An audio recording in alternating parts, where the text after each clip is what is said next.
because of his opponent Chito Vera. Oh, so a little psychology. Let's see, who did the greatest troll psychology? Is it Floyd Mayweather coming out with the mariachi with the mariachi band? It's up there. Did he take a dump in the sombrero, or is that? I've seen people do that, but that's usually pro wrestling. Totally alleged that he took not a real dump, but I'm saying a figurative dump. That's always my favorite troll. Yeah, I'm trying to think of who does the best trolling thing. If you're in the chat, let us know if you remember who did the best trolling in combat sports. As we see more highlight packages preparing for this, they do a lot of stuff up front a little bit I mean, it's nice to build it up, but I think it's always weird when they do all this up front and then the first fight ends in like a first-round knockout. It's also because it's a 5-fight card. So it's a shorter card, so they're going to fill the goddamn... And also, this fight, is at featherweight. It's not at bantamweight. Oh. Between... Wait, no. This is the Herbert Burns fight. That's at featherweight. They're just going through all the fights right now. Okay. We got why is it a shorter card? Any reason why? Well, I think all the main card fights are 5 fights, but it just feels shorter for some reason. Because to me, it's a 1-fight card.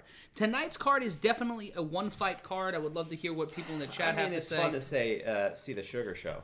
I mean, that's fun, but I don't know if it's definitely... I mean, it's 4 fights in a row? It's 4... Yeah, he's undefeated. He's not lost in his career, and all of them have come by way of stoppage. The man's a psychopath. Yeah, but Marlon Vera is... Well, I mean, that's not a big fight. You're right. Fair enough. It is a 1-card fight, but it's a hell of a fight. But Chito Vera's a hell of a fighter. None of these fights tonight are bad. Like, Junior Dos Santos and Rosenstrick's going to be a banger. But when you look at some of the cards we've seen... Last month's card, 3 title fights. This month we've got and it's a 1-fight card on purpose because it's the biggest fight of the year, in my opinion. Out of all the fights this year, this is the biggest fight of the year. I mean, it's pretty... Yeah, I mean, it's a return fight. It's a championship fight. You can't argue with that. No. It's a pretty... And I mean, they talk about it being the fight to determine who's going to be the best heavyweight of all time. At least that's what Cormier says. Well, yeah, that's kind of the conceit for all of this. Right. So, yeah, you're right. It is the big fight of the year, and you get, a great main course. You're not going to pack it with a lot of hors d'oeuvres. No. So to speak. All my analogies go through food. Just deal with it. June Alice 144 in the chat saying, yes. Off topic here, is that Dave Winfield of the Yankees by chance in the picture on the top of the show? That is not. That is Bobby Bonilla. Bonilla, the smartest Met in the world. A man who still gets paid, I believe, $1 million and change every year. Every year. Every Bobby Bonilla day. And S. Hayden back for his 5th or 6th straight pay-per-view. S. Hayden, we salute Welcome. you. Thank We're you for glad you are here. us. Got a nice little party going here tonight, Harry. It's a beautiful night in Point Unpleasant, New Jersey, our summer studio. Nice. We're summering in Point Unpleasant. We're summering / quarantining. As they prepare here, what is the holdup on the first fight? They're finally getting to it. They are taking their time on this. Am I wrong? This feels like we're 12 minutes in. S. Hayden, this is the new branding. Combat Culture's our new branding. That's right. It's that new-ish, as the kids say. Justin Winsby saying, same here, man. Y'all are the best. Brandon Walker saying, LOL, you still got to pay for POV. I believe he means PPV. Because if POV... Pay-per-view. Yeah. POV is point of view. Yes, that's you can type get of that. Pornography. Yes, you can get that for free. Do we still have to pay for that? Are we paying for that? I haven't looked paying at the books. Paying for POV. Yeah. I think it's a line item in the budget. I've got to talk to our... I didn't know if we're paying for POV or not. If so, we got to stop that because that's all over the internet. Speaking of POV, many people are going to wonder where Danny White is tonight. Okay. Danny White is actually on vacation. Okay, wow. He actually decided to take a trip. Now, when you say vacation, is it a court-mandated vacation at a facility where he is to... From what he told me, he sent me a letter, a typed letter, like a notarized typed letter. It was weird. On a typewriter? Yes, on a typewriter. I don't know how a puppet can type, but it was very well written. Okay. And he told me he had to go to college for a few semesters and that he would let me know when he was, quote, unquote, graduating. He wrote, quote, graduating, unquote. We're not writing Danny White. This sounds very much like when Poochie had to go back to his home planet. Danny White will be back. Simpsons reference of the night. No, he's not going back to save his home planet. Okay, good. Danny White will be back. He's I very will fight. popular. I will fight. He's very popular among a lot of the fans. Yeah, even though he makes us completely he's uncomfortable. totally not in rehab. Okay. For a debilitating addiction. Right. Not at all. Last time Danny White was here, he came into the studio serenading us with "Drinking 9 to 5." What I want to say is a song parody from the musical 9 to 5 or the movie 9 to 5, but it was just him belligerently drinking from 9 to 5. Yes. He didn't specify it was from 9 a.m. to 5 p.m. or 9 p.m. to 5 a.m. I think it's just more of it's like one of those street parking signs in New York. Yeah. It goes 9 to 5 and then 5 to 9. Here we go. As we're getting... Merab Dvalishvili wearing the Afro equivalent of the Khabib Nurmagomedov hat. He walks to the ring with... for it. Yes. There is a specific name for it. I don't remember it. Yeah. No, and I just wanted to make a cultural comparison that people would understand. And walking to the ring with Matt Serra, who looks like if Jim Norton and Joe Rogan did the fusion dance. Oh, there you go. And Matt Serra, co-host of the UFC podcast with Jim Norton. Of course, and draped in both flags there. The flag of Georgia and the flag of the United States of America, wearing a USA face mask. You guys get canned from ESPN. No, this is ESPN. Yeah, we didn't get fired. No, we didn't get fired. They're rebranding it. That's all. It's a new coat of paint. Yeah, we didn't get fired. I mean, we probably will someday. That's how this is going to end. Yeah. We are going to be fired. We're going to be tossed. Something. It's going to be like the jerk. All I need is this microphone and this bottle of bourbon. What do you think it's going to be? Is it going to be your drinking or my saying something that I think is funny? Oh, it'll probably be both. Okay. It's probably going to be both.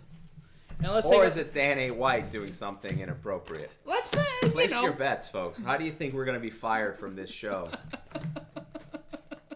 Or is it me making comments about transgender fighters? And you don't know where I'm going, believe me. You don't know where I'm going. I feel like you're on the right side of history. I'm on the right side of history, but I'm on the wrong side of humanity.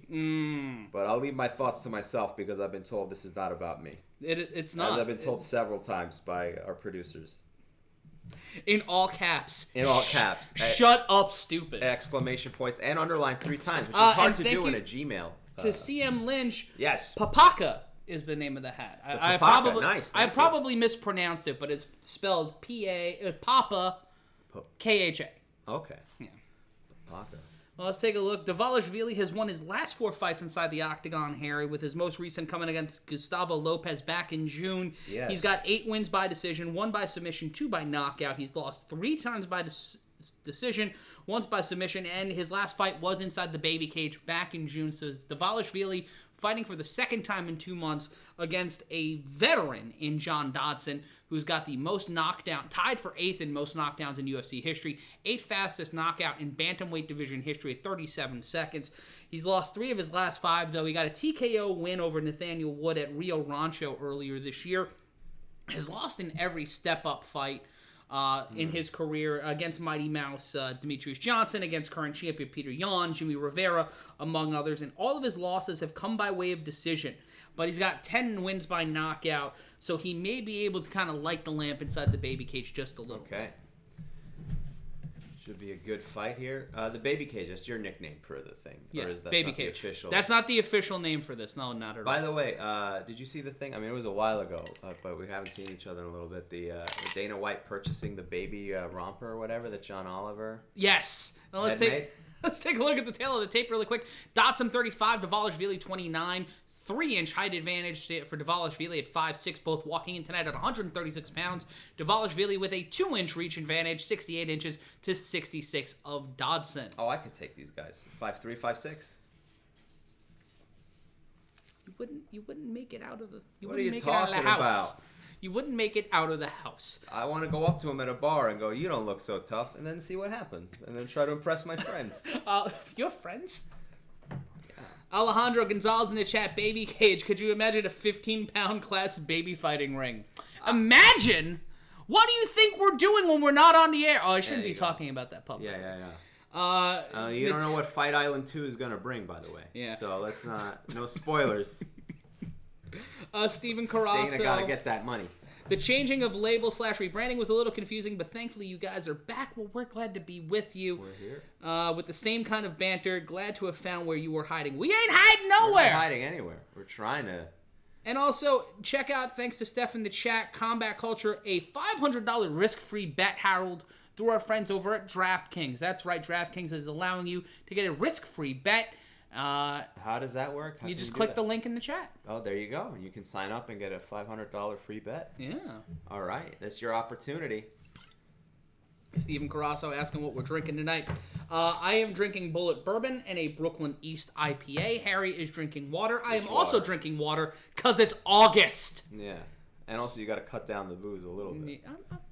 Ice does not count as water. I just want you to know that. I have a bottle of water right here off screen. Just laying it. You've known me for 6 years.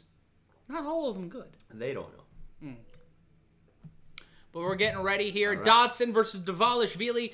Dodson a plus 210 underdog. Dvalishvili a minus 255 favorite.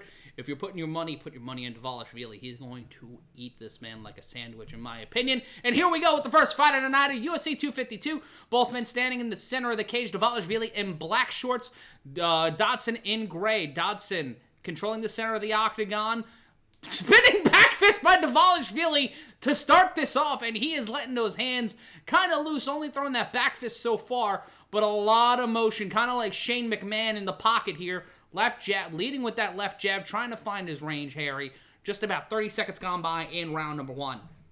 Let's see. So far, neither fighter making any connection thus far with any of these strikes. Well, it's more about finding range in the early going in the first round. Dodson playing it very carefully here. As we said, every time he's lost, it's gone to decision. He's been able to finish fights before, but he's not really been finished inside the octagon. Now, Dvalishvili control the center. Low body shot by Dodson, not landing. Going back to the center of the octagon. Dvalishvili, just a whirling dervish of motion here. Quick 1-2 combination, left, right, not landing. Standing now, controlling the center of the octagon, making Dodson jump back into the center. Dodson to Dvalishvili. Just a lot of finding. Oh, a can kick attempt by Dvalishvili, not landing. Just really right now trying to establish range, both of these fighters. Nothing really doing, no real action yet. But Dodson feeling the pressure from Dvalishvili, but stepping back in, now into center of the octagon, but slowly getting pushed back to that cage. Right hook attempt, not landing by Dvalishvili. Now trying to circle around back into the center of the octagon are both fighters. 3:20 left to go. Quick right jab attempt by Dodson, not landing. Not a lot doing. Low leg kick attempt trying to sweep the ankle. Did Dodson barely grazed him. Right now it's been Dvalishvili's fight. He's been controlling the tempo, controlling the pace. Another can kick attempt. Nothing really landing here in round number 1 though, Harry. Yeah, so far just feeling out process, really. Trashman saying, what is this wrestling nerd virgin channel? Go fuck your mother. There you go. Holy Faith 7. How many nerds say that? I don't know. Bitch. But Holy Faith 7 donating $10 to the cause. Dvalishvili trying to go for a single leg takedown. Gets the takedown. Goes to a belly to back. Dodson back up on his feet. Knees to the back. Ooh. Just driving those knees into the back of his knees. It makes no sense, but it does But it work. is accurate and painful. Just driving those knees into the hamstring and the back of the knee of Dodson. Trying to get the takedown, but the scrambling takedown defense by Dodson has been excellent so far. Also not putting his fingers in the cage, having them pressed against. A suplex attempt by Dvalishvili, not landing. 2:15 left to go in round number 1. That is going to hurt in the morning. Continues to drive those knees into the left hamstring, but can't get him down. Dodson still maintaining that footwork to stay upright against the cage. And Dvalishvili, not unrelenting here, continues to drive those knees into the hamstring. It's like with Conor and those shoulder strikes in the Cowboy fight. Reverse waistlock still applied by Dvalishvili, the number 15th ranked bantamweight in the world. Driving those knees now into the hamstring and the upper thigh of Dodson, who's pressed against the octagon, pressed against the Modelo ad in the corner. 96 seconds left to go in the round, and it's gonna be a long night for John Dodson. Trying to sweep the leg to Dvalishvili. Tried to trip that outside leg. Did not get it going. Once again, reverse lace lock applied by Dvalishvili. Dodson in a world of trouble here as his knees and his calves are getting kicked now. Dodson takedown defense perfect so far. 4 of 4 according to UFC stats, but it is a long night for him. Even though he has stopped those takedowns, he got kneed in the tuchus. Trashman donating $2 for some reason. And he's still on his feet here, and Dvalishvili just doing everything. Now just leaning back and trying to take him down, giving up on the knees. Luther Campbell transition attempt there by Dvalishvili. Face down, ass up. Exactly. There we go. Google that one, kids. It's a great band. Great group of young, talented kids called 2 Live Crew. As we have 40 seconds left in this first round here. Dvalishvili has finally they let go and both fighters get into the center of the cage here. And Trashman, that $2 is also what your mother charged. 29 seconds left to go in round number 1. Had to get that one in. There you go. That's fine. Vengeance. It's going to be a long night, I have a feeling. A front kick from Dvalishvili. Another low kick. He's working on those knees, working on the calves. Quick 1-2 combination. From Dodson there. Back to the center of the octagon with 10 seconds left. Tried with that back left. Did Dodson landing to the jaw of Dvalishvili. And we will go to round number 2 after a head kick attempt by Dodson is blocked by Dvalishvili. Good round number 1. I would give that to Dvalishvili. Absolutely. Controlled the pace, even though a great job by Dodson to prevent those takedowns. It was not enough, really, to kind of recenter himself and try to get back to the center. Willed himself to stay up. I mean, just took knee after knee to his hamstrings there, and he's not sitting down. And also, in his corner at the moment. Derek Douglas asking, how do we donate? In the bottom, you donated, you can click the show your support for combat culture. Once you see the chat bar, you'll see a $ icon. You click the $ icon, and that is how you donate. And Dodson again standing up throughout the break here, the respite.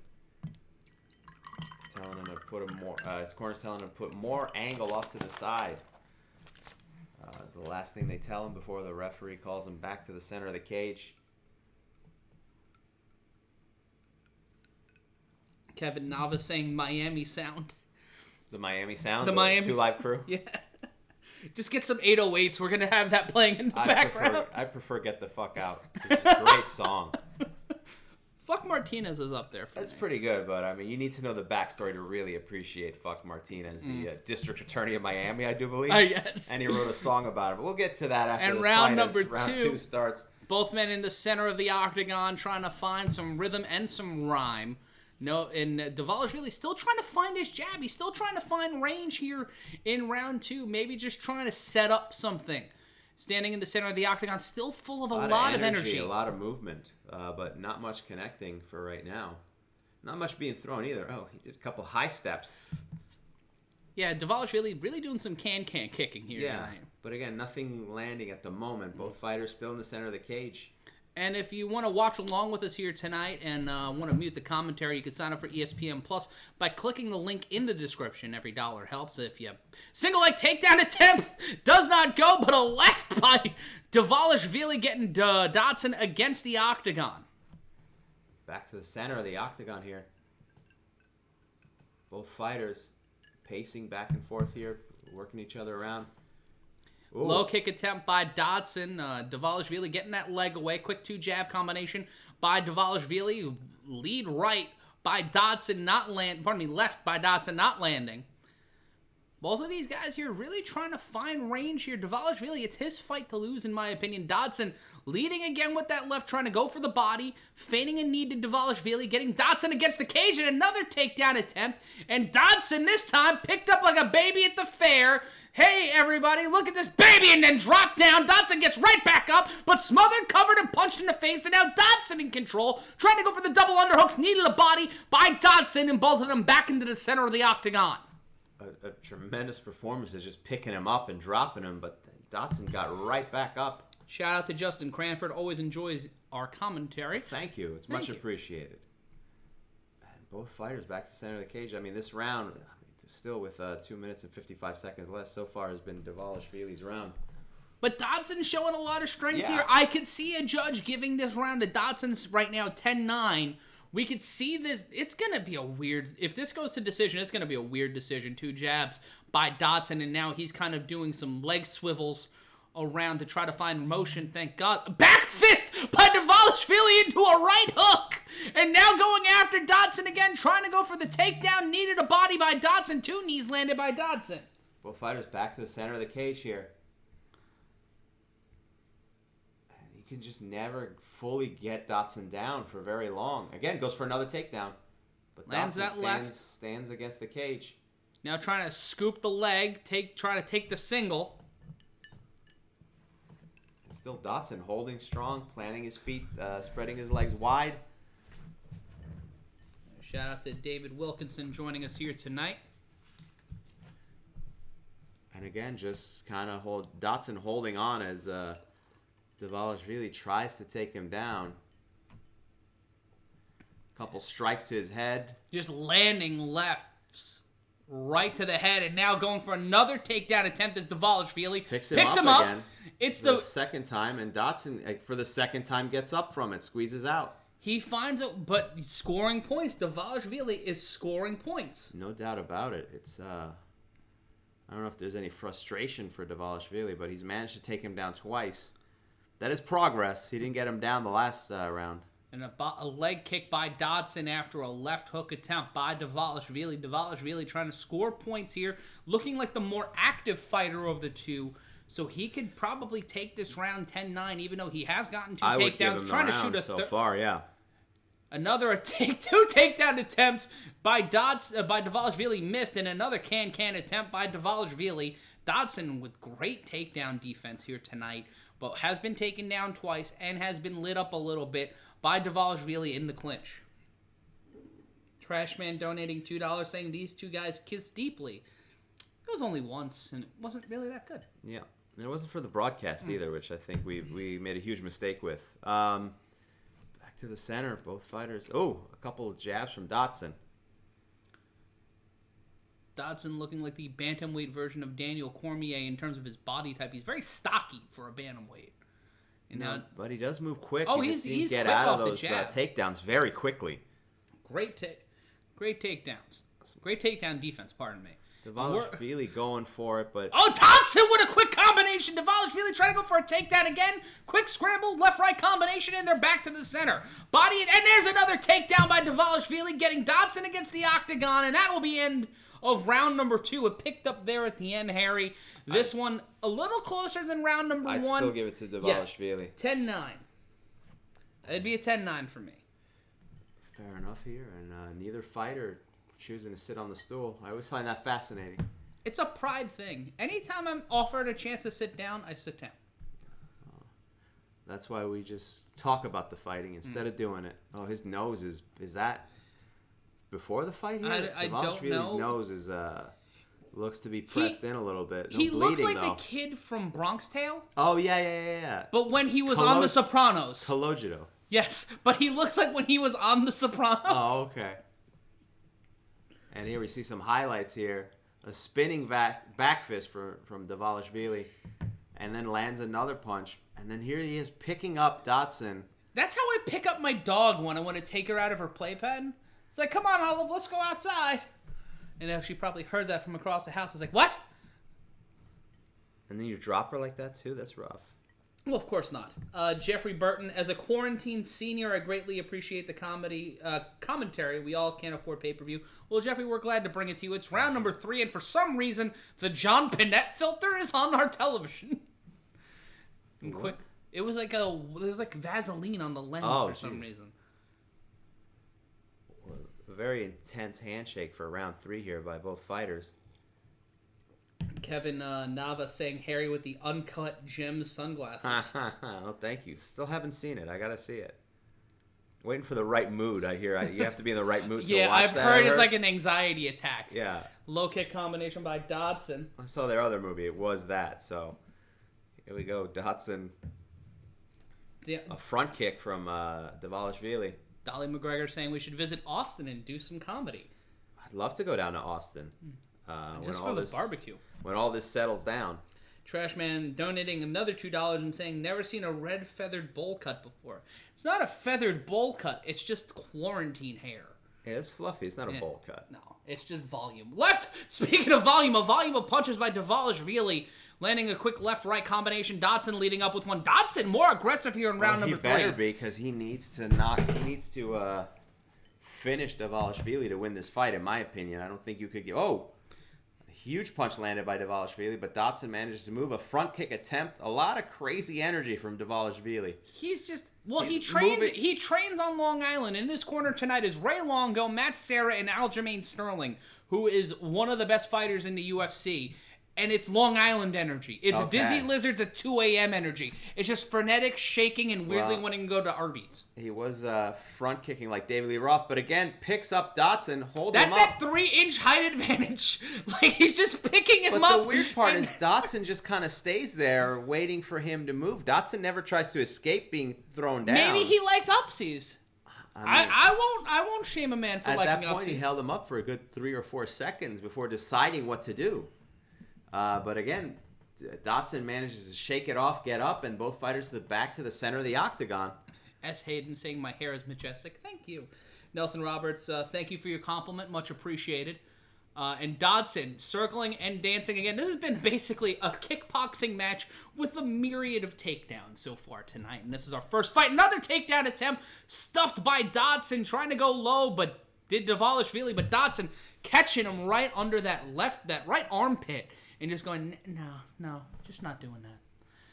And now jab attempts by Dvalishvili. Oh! Right hands landed by both fighters, and it looks like there's a cut right along the side of Dodson's head on the right side, but that could also just be that weird vein that goes alongside the side of your head. And another takedown attempt into a quick combination against the fence to Dvalishvili, and another low kick by Dvalishvili.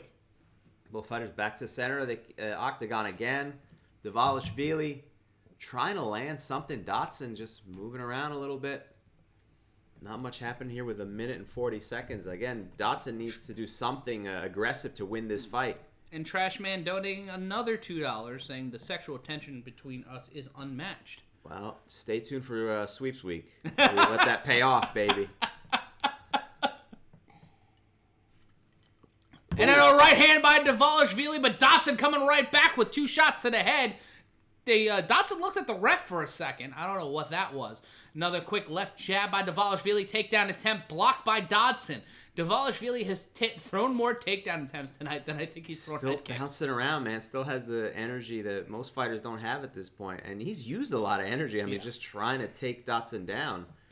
Goran Dragic watching the fights tonight and accidentally hashtag Buble life, and another spinning back fist by Dvalishvili, not landing, and another leg takedown attempt trying to go for the double leg, gets that one, and now has his head, almost had his head guillotined between the legs of Dodson, and now Dodson back up, but a single leg attempt by Dvalishvili, trying to score another takedown here, trying to score maybe another 10-9 round to get the unanimous decision victory, trying to knee the outside of Dodson's kneecap is Dvalishvili, and both men really hustling here with 28 seconds left to go in the round, really trying to find the takedown.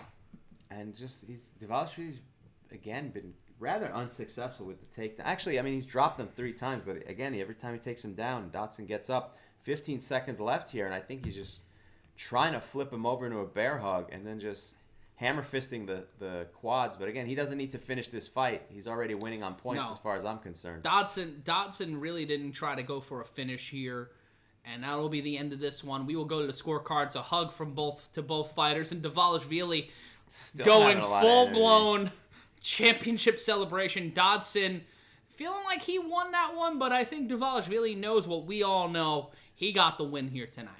We see the highlights. Some great combinations landed by Dvalishvili. There's not much that Dodson I think the more patient hit in this fight. The more patient of a fighter Dvalishvili will become, the better he will be. The more he takes his time, I think he's full of energy, and that's great. But I think the more time he takes, the more opportunities I would say so, yeah. If he's patient with opportunities. James Ortega saying I'm wearing pink panties. Don't kink shame.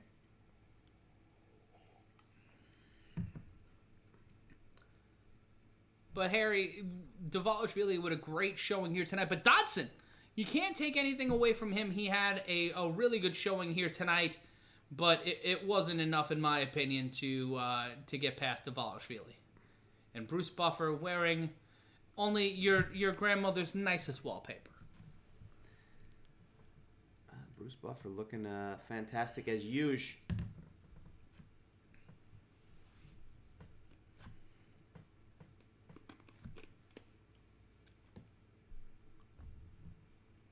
And we will go to a decision here. All three judges score the contest 30-27. And that's going to be for Dvalishvili. 30-27. So that's 10-9 rounds across the board. 3 10-9 rounds. And that's fair to me. Like, yeah, that's fair I think judging. He had all 3 rounds. I don't think there's much you can say as far as an argument that he had all 3 of those rounds. Sarah Cinderblock saying Harry played Irving and Mr. Robot. Let's take a look at the fight statistics really quick. 24 distance strikes landed by Dodson, 17 from Dvalishvili. 39 clinch strikes landed by Dvalishvili, 4 by Dodson. 2 takedowns accomplished by Dvalishvili. 20 attempted by Dvalishvili. That sounds he about went right, yeah. 2 for 20. If you tried that in the NBA, not only would you be kicked out, but you would be sent into the streets. You would be not sent to the G League. Not a great average, but you would be kicked out of the Rucker. You would not be allowed there. I mean, it wasn't a dominating win, but he got it. He did what he had to do. He got the fight done. I think it's one of those situations where Dodson didn't do much in his fight. From his perspective, didn't do much, man. I mean, he did manage. He to had stay, great defense, definitely, but there wasn't much else. He couldn't match the pace of Dvalishvili. He wasn't able to find anything in the game plan that could slow him down, control that energy. He wasn't going to beat him on the feet. We saw that he was going to be great with takedown defense, but you're not going to score points by just stopping takedowns. You're not going to win rounds by just stopping takedowns. I agree, but congratulations to Dvalishvili. And thank you to Trashman for another $2 donation. And Joe Rogan doing the post-fight interview. I'm here with the winner, Dvalishvili. And, congratulations on a relentless and amazing victory, says Joe Rogan, over, in my opinion, the biggest test of your professional career so far. He says, thank you so much. Biggest test in my fighting career. It was easy. I'm not even tired, he says. I train with the best. I train with the best guys. You guys see no one like him. He's going to be UFC champion a long time. He may be like this. Joe said, clearly it has worked out. Your endurance was spectacular. Your ability to close the distance on John Goodson was amazing. He's easily one of the fastest guys in the division and the sport, period. Yes, he says, but like I said, I'm training hard. I thank my coach. I'm reading these closed captions as they come. Thanks to all my team, we're training hard, says Dvalishvili. This is just the beginning of my career. I was working full-time construction. Now I'm about to leave my job. Oh, jeez. I don't need to... Can we stop for a second? Can we point out the fact that this man's fighting on pay-per-view and he's working a construction job probably in in Keyport or Merrick? Are you suggesting that perhaps the pay in the UFC is not... Perhaps, Harold. I perhaps may be saying we need a better system here to where they're not making, after all the fees they have to pay to trainers, to agents, to managers, we get our cut. They should be making a solid wage for fighting on fucking pay-per-view. I agree, my friend. I agree. Not gonna get an argument from me. The fact that he has to announce, I think all that should be in the these stats though. Yeah. If they're working a What's job, their shoot job? What their real job is here tonight. Got a shift cover at security work at the mall. Something. Is the manager of an Arby's. I mean, that's reasonable. I'm not saying they're all shitty jobs. Yeah. There's probably someone in the UFC that works construction and helped build the arena he fought in. That's probably something that happened. And that's got to be an incredible Probably definitely someone at Fight Island. Yeah.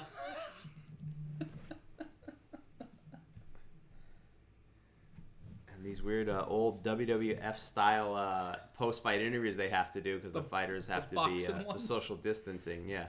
And once again, the decision, Merab Dvalishvili getting a unanimous decision victory over John Dodson.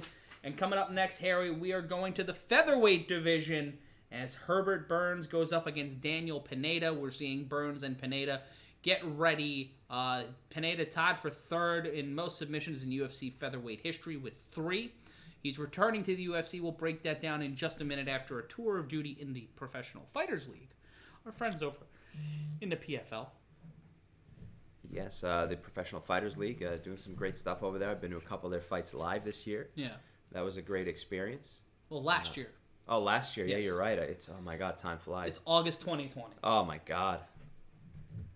Yeah, they've been doing some good stuff over there, no doubt. As we see UFC doing their DraftKings promotion. Okay. And we've got a DraftKings promotion as well. We'll be posting that link throughout the night where you get a free $500 bet, courtesy of our friends over at DraftKings. Trashman donated another $2. He's just paying $2 every time he tries to insult us.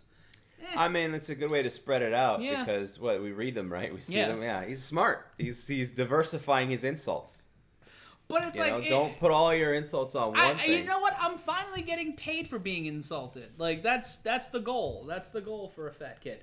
Matt pre-puberty called and wants its voice back. I mean, it's a reach. It's a reach. Try harder. Right? It's not good. I mean, we'll read them, but if they flop, they're on. It's not Woody Allen's moose spit. Yeah. But I really wanted that to be good, bro. I was rooting for it, but it sucked ass. So Dolly McGregor saying, but Jesse is hotter than y'all. It's not an argument or a conversation. Jesse Holland, I believe. Sure, yeah. Yeah, we're not arguing that. He's tall. He's tall and handsome. He's a tall and handsome fella. He knows how to wear a suit. We both look like we would try to sell you a VCR. Well, I was going for this look. I thought this shirt. I like the V-neck of this, but it's still on camera. Looks like I'm like. You look like you belong on a BBC 3 show. Not like BBC 1, not BBC 2. You're not even on Channel 4. Weird stuff? Yeah. But not the animal documentary? No, not the animal documentary. I just feel like, I realize on camera it looks like Keith Hernandez calling, when him and like Al Leiter. Just like a lo-fi, low-key, trying to look like biz cash. I thought it would look cool, but it just looks like college football assistant coach. So I think I'm on camera. I'm done with Hayden these saying, shirts. Harry is a ladies' man. Don't get it twisted. That's true. Don't get it twisted. I lay the pipe. Let's make no mistake about it for people wondering. I get mine. And if you want to get yours, you can listen to my podcast, Man School 202. Oh, that made me uncomfortable. What? Just that sentence and you saying it unironically. It's true, man. It ain't bragging when you back it up. That's fair. And boy, do I back it up right into the pipe that I lay on a constant basis. Man School 202 is the podcast for your sex relationship advice with myself and the host Dante Nero. Available on iTunes and YouTube if you're into comedy and relationship and sex advice. I like none of those things. Oh, wow. Well, that's problematic. I just listen to NPR and The Cure at the same time. That explains depression. Yes. They don't always sync up. I saw The Cure live. It was one of those radio fests in 2003. I think it was the HF Festival, like down in D.C. And a lot of great bands, Violent Femmes, The Offspring, Jay-Z was there. I think Papa Roach. I'm trying to list them as Cypress Hill, The Offspring, and also The Cure. The Cure decided to close. Not a good idea. No. It's not a good idea to follow The Offspring. I'm just going to put that out there. David. And also white face paint and goth makeup. It's for the young and thin. Yeah. I'm just throwing that out there. Yeah. The young and ICP. Yeah, that's it. The young and ICP. David Vargas asking, Tyson and Jones Jr., can you guys cover the fight? Well, we've asked. Okay. We've asked. That's interesting. The question has been asked if we can call Tyson Jones Jr. On that card as well is Nate Robinson versus Jake Paul or Logan Jake Paul. I really don't know the difference, but which one's the Everyday Bro one? The which one's one. The Serena? Jake Paul, I think. I have no idea who's the number one guy. I don't know. Which one's the Kim and which one's the Courtney? Kevin Navis asking, are we SUNY guys? No. New York University. And we're NYU's. We're probably. NYU graduates separately. That's just sad. I mean, listen, a lot of people can go. Anyway, whatever. A lot of people can go. A lot of people can get in. A lot of people can graduate. I know jerk-offs with Harvard degrees. It's fine. A lot of cursing tonight. Trashman saying Matt's blood type is 00 fudge. Closer. Yeah. Closer. You're almost there, buddy. Almost there. You keep workshopping, sweetheart. But you know what I like about you is that you just get punched in the face, but you get back up. Sure, your teeth are knocked out and your eyes are twisted. He's like the Black Knight in Holy Grail. Fair enough. But you keep getting back up, and I admire that spirit. I might have to see if I can double charge this thing, this laptop here. As we go on to the next fight here, the featherweight fight between Burns and Pineda. And this one's going to be a big fight. And Harry, we're going to have a musical interlude tonight. David Orgis, we don't know yet. We were actually going to have Dana White singing a song from Hamilton, but the song's not ready yet. Okay. So you have to wait for UFC 253 for that one. Okay. Dana White, always eager to entertain. Mm-hmm. And we take a look at this fight really quick. Herbert Burns taking on Daniel Pineda. Burns is on a 5-fight winning streak, Harry, going back to 2018 when he was fighting for Titan FC.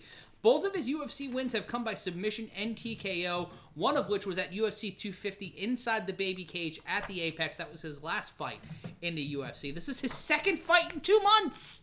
Oh, wow. Another guy with another fight in 2 months, and we're seeing Pineda make his walk back to the octagon, but we'll wrap up here with Burns. He's Gilbert Burns' brother, who we've seen in action before. Sure.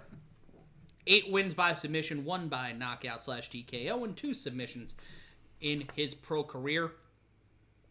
Pineda making his return to the UFC after 6 years following a 1-4 run in his last 5 fights in the UFC. Lost to a Johnny Carson. Not the Johnny Carson, but a Johnny Carson. 8 wins by KO or TKO, 18 by submission, has never won by decision, has lost by decision 5 times, 6 times by submission, 2 times by KO or TKO. Last 2 fights were in the PFL, but both of those fights were overturned by the Nevada State Athletic Commission, Harry, because he pissed dirty. Oh, boy. So he returns to the UFC looking to reclaim himself, looking to revive his career. And you know what? Maybe a big step up for him fighting on pay-per-view. And we'll take a look at some of the stats provided by the UFC. He's unbeaten in his last 6 fights, 4-0 and 2 no contest. The last 2 fights were the 2 no contest we were talking about. 100% finish rate, 8 and 9 fastest submissions in UFC history at 1:35 and 1:37. Trashman donating another $2 saying Virgin Preservation Meeting. I don't even know what that means. Like, we're preserving our virginity? It's an incel joke? Yeah, I think it might be an involuntarily celibate type of thing. Keep swinging, though. I think he thinks that he has to charge to make the things, but I'm not going to tell him he doesn't have to. Keep giving us money. Dolly McGregor saying y'all should have shirts made with both of you as cartoons with MMA gloves and trunks inside of the baby cage. Oh, wow. Well, there we go. Some merch ideas. Violence babies. Give them concussions. Violence babies. Don't give Dana White any ideas. And Sam, we have 3 more fights left to go before the main event of Stipe Miocic and Daniel Cormier. I'm Matt Ryan. That's Harry Terjanian. The things on the bottom will already tell you that. We're on Combat Culture. We're on Twitch. We're on YouTube. We're on the Bloody Elbow page. We're on the MMA Mania page. We are on the Combat Culture page. Almost 700 people, almost 600 people watching us right now. Tell your friends, share it on social media. Be sure to tag MMA and MMA Mania and Bloody Elbow on Twitter. You can follow me on Twitter at MRyan Consulting. You can follow Harry at Harry Terjanian. And if you need my charger, I've got a charger right here. I'm gonna see. I might have to switch from the Ethernet to the Wi-Fi. I don't know if that's gonna screw everything. Okay, well then we won't do that unless we get to a dire situation. But we're good. Well, it's charging, isn't it? It's all right. It's all right at the moment. I just want to make sure everything is smooth here as we prepare for the... Line of the night so far from Amber Leland. Trashman out here spending money to bomb at an open mic. Next level shit. You may not know that. That's how open mics work. Mm-hmm. You pay money or bringer shows. And you bomb. Sheba Mason got a lot of my time and a lot of my friends' money. Oh, boy. Yeah. Shout out to Sheba. Bernardo... and her illegitimate father, Jackie Mason, I guess. Well, can you call somebody an illegitimate father? He didn't want to be there. Right. Well, he's denying any claim here. And Herbert Burns on a 5-fight win streak, as we said, finished 9 of 11 wins, 8 of them by submission. Was awarded his contract on the Dana White Contender Series, Season 3, Episode 7. Someone asking if we're communists. I'm not a communist. I don't even know anymore. No, I'm not a communist, but I do name names. So that's the thing. I will like sell out people I don't even know. I just start throwing people under the bus. Oh, so that's why those people showed up. Yeah. I name names. I snitch. Sean Paul, not that Sean Paul, asking. No, the singer Sean Paul, not that other Sean Paul you're thinking about. Let's take a look at the tail of the tape here. Burns 32, Pineda 35. Burns 2 inches taller at 5'9" to Pineda 5'7". Burns coming in heavy. 3.5 pounds overweight at 149.5 pounds. Pineda on weight at 146. But Burns with an ungodly reach advantage of 73.5 inches to the 69 nice of Pineda. Sean Paul asking, hi from Wyoming. Thanks for doing this again. Get drunk, Matt. Yeah, well, you don't have to ask. Well, that's going down either way. Next fight, I'm getting some ice.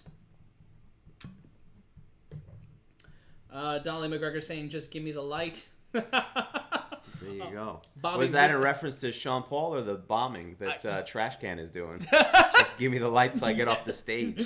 Probably both. There you go. But pass the drill, though. Michael James saying, any chances of a shout-out to Cool Pop King? No. A shootout to Cool Pop King. A shootout to Cool Pop King? I don't know. Is that a new thing the kids are doing? Did you see that fucking 8 overtime game the other day? I watched the final insane. moments of that 8 overtime game, and it was bananas. The NHL playoffs have been fantastic. That's why bubbles work. There you Bobby go. Ricafrente saying, representing Florida. Well, hello, Florida, and we're sorry you're in Florida. Hey, listen, you can't help where your mother's vagina was when you were born. But you can leave, though. We know people who were in Florida and left Florida. Hey, man, I did a 2-year stint.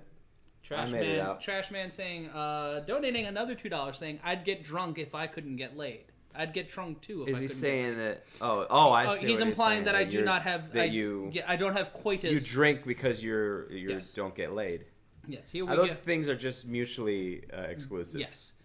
Burns starting things off, trying to go for a takedown after a quick combination. We're in round number 1. Low kick by Pineda. Pineda with a right hook to the jaw of Burns. We're going heavy and we're going hard in round number 1. Burns head kick. We're starting off here. Pineda tried to with a low kick, quick 1-2 combination, not landing by Burns. Pineda finding some distance. Going for the takedown is Burns, but Pineda going for a guillotine. Trying to end this one early. We got to scramble both back up on the feet.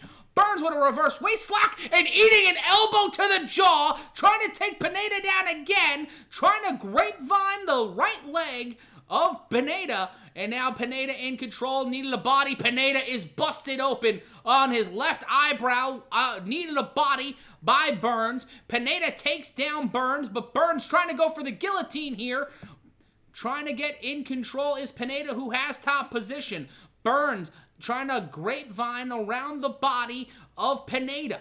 3:55 left to go, just a few minutes gone by here in round number 1, and we are heavy and we are loaded for bear as Pineda on the bottom, bleeding profusely, trying to find himself out of a Burns on the bottom, Pineda bleeding profusely, and Burns trying to find himself out of a bad predicament here at the hands of Pineda. Pineda landing 2 shots to the midsection, still on top, trying to posture up, lands a devastating right hand to the head, and goes back to the body. 3:23 left to go in round number 1. Wow, just continuing to be on top there. A couple knees from Pineda. But Burns. And a shout out to Jason strong from Bobakian in Ontario, Canada. Bobacagian. And now Pineda still in top position. 3:05 left to go. Shout out to Miami. Standing up, Pineda, giving Burns some space. Grabbing the right ankle and going right down with a shot. Right hand to the jaw of Pineda. Pineda almost getting caught in a guillotine. Almost getting caught by Burns in a triangle choke, And now Burns hammer fisting from the bottom, trying to make sure that Pineda does not posture up. Now a side control attempt by Pineda, but Burns trying to keep control from the bottom, trying to pull that arm into a triangle. Nothing doing here. Burns getting his toes inside the cage. Pineda on top, trying to posture up. Burns trying to fight from the bottom in a very close and contested round number 1. More elbows there coming from Pineda. Burns just on the bottom here, trying to fight from the top, and he is in quite a bit of trouble. And now Pineda in that situation where he's taking his time with the beating. You'd hate to see it. He hammer-fisted him in the thigh, caught him right in the hip joint, and now a quick... Almost like he didn't want to do it. Like, well, I don't know if this will help at all, but it's here. And again, continue to hammer fist what's available, the hamstrings.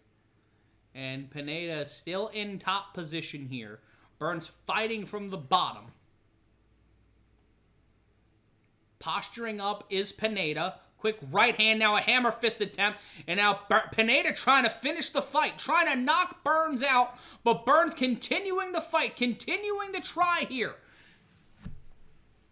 Now Burns pressed against the cage with his ass firmly on the canvas. Burns in control, Pineda in control of Burns with 1:12 left to go in round number 1. Both scrambling on the bottom here. Isolating the right ankle is Pineda. Landed a right hand, going back down, and now a triangle attempt, but Pineda slips right through with 1 minute left to go in round number 1. Ground and pound attempt. Ground control time, 3 minutes and 10 seconds for Pineda with 47 seconds left to go in the round. Burns is looking bad here so far in round number 1 outside of an early and quick start, getting Pineda busted open. But could he survive this here? There's 35 seconds left in the first round. But more of the same here from Pineda, just kind of hammering as Burns tries to hold on, tries to block him off with 25 seconds left in the first round. Pineda landing over 28 ground strikes to 9 by Burns. 20 seconds left to go in the round. And again, more of the same. Burns holding on. And now trying to go for an attempt at side control. Burns kicking Pineda in the ass. 5 seconds left to go. Devastating elbow to Burns by Pineda. And we will end round number 1 with that one being entirely all Daniel Pineda. My goodness, here's that round. Yeah, completely just dominating performance from Daniel Pineda. And Burns looks exhausted, and he should be from the beating he's taken. Shout out to Leonard Burns from Calgary, Alberta. Shout out to Calgary, Alberta. G'day, mate. Sean Villanueva saying I think Harry should pop the collar and Matt should take a drink every time Trashman donates. I'll be dead by the main event. Yeah, I mean. Cat's Meow saying love the play-by-play, Matt. You do a great job. Well, yes, he does. Matt's the man. And as we see the highlights here, oof. Pineda just started off fast, and that overhand right they're showing on the replay here really dictated the pace. And a back elbow in the clinch with Burns' back against the fence. And Pineda tried to finish the fight in top position, and we're going to get ready for round number 2.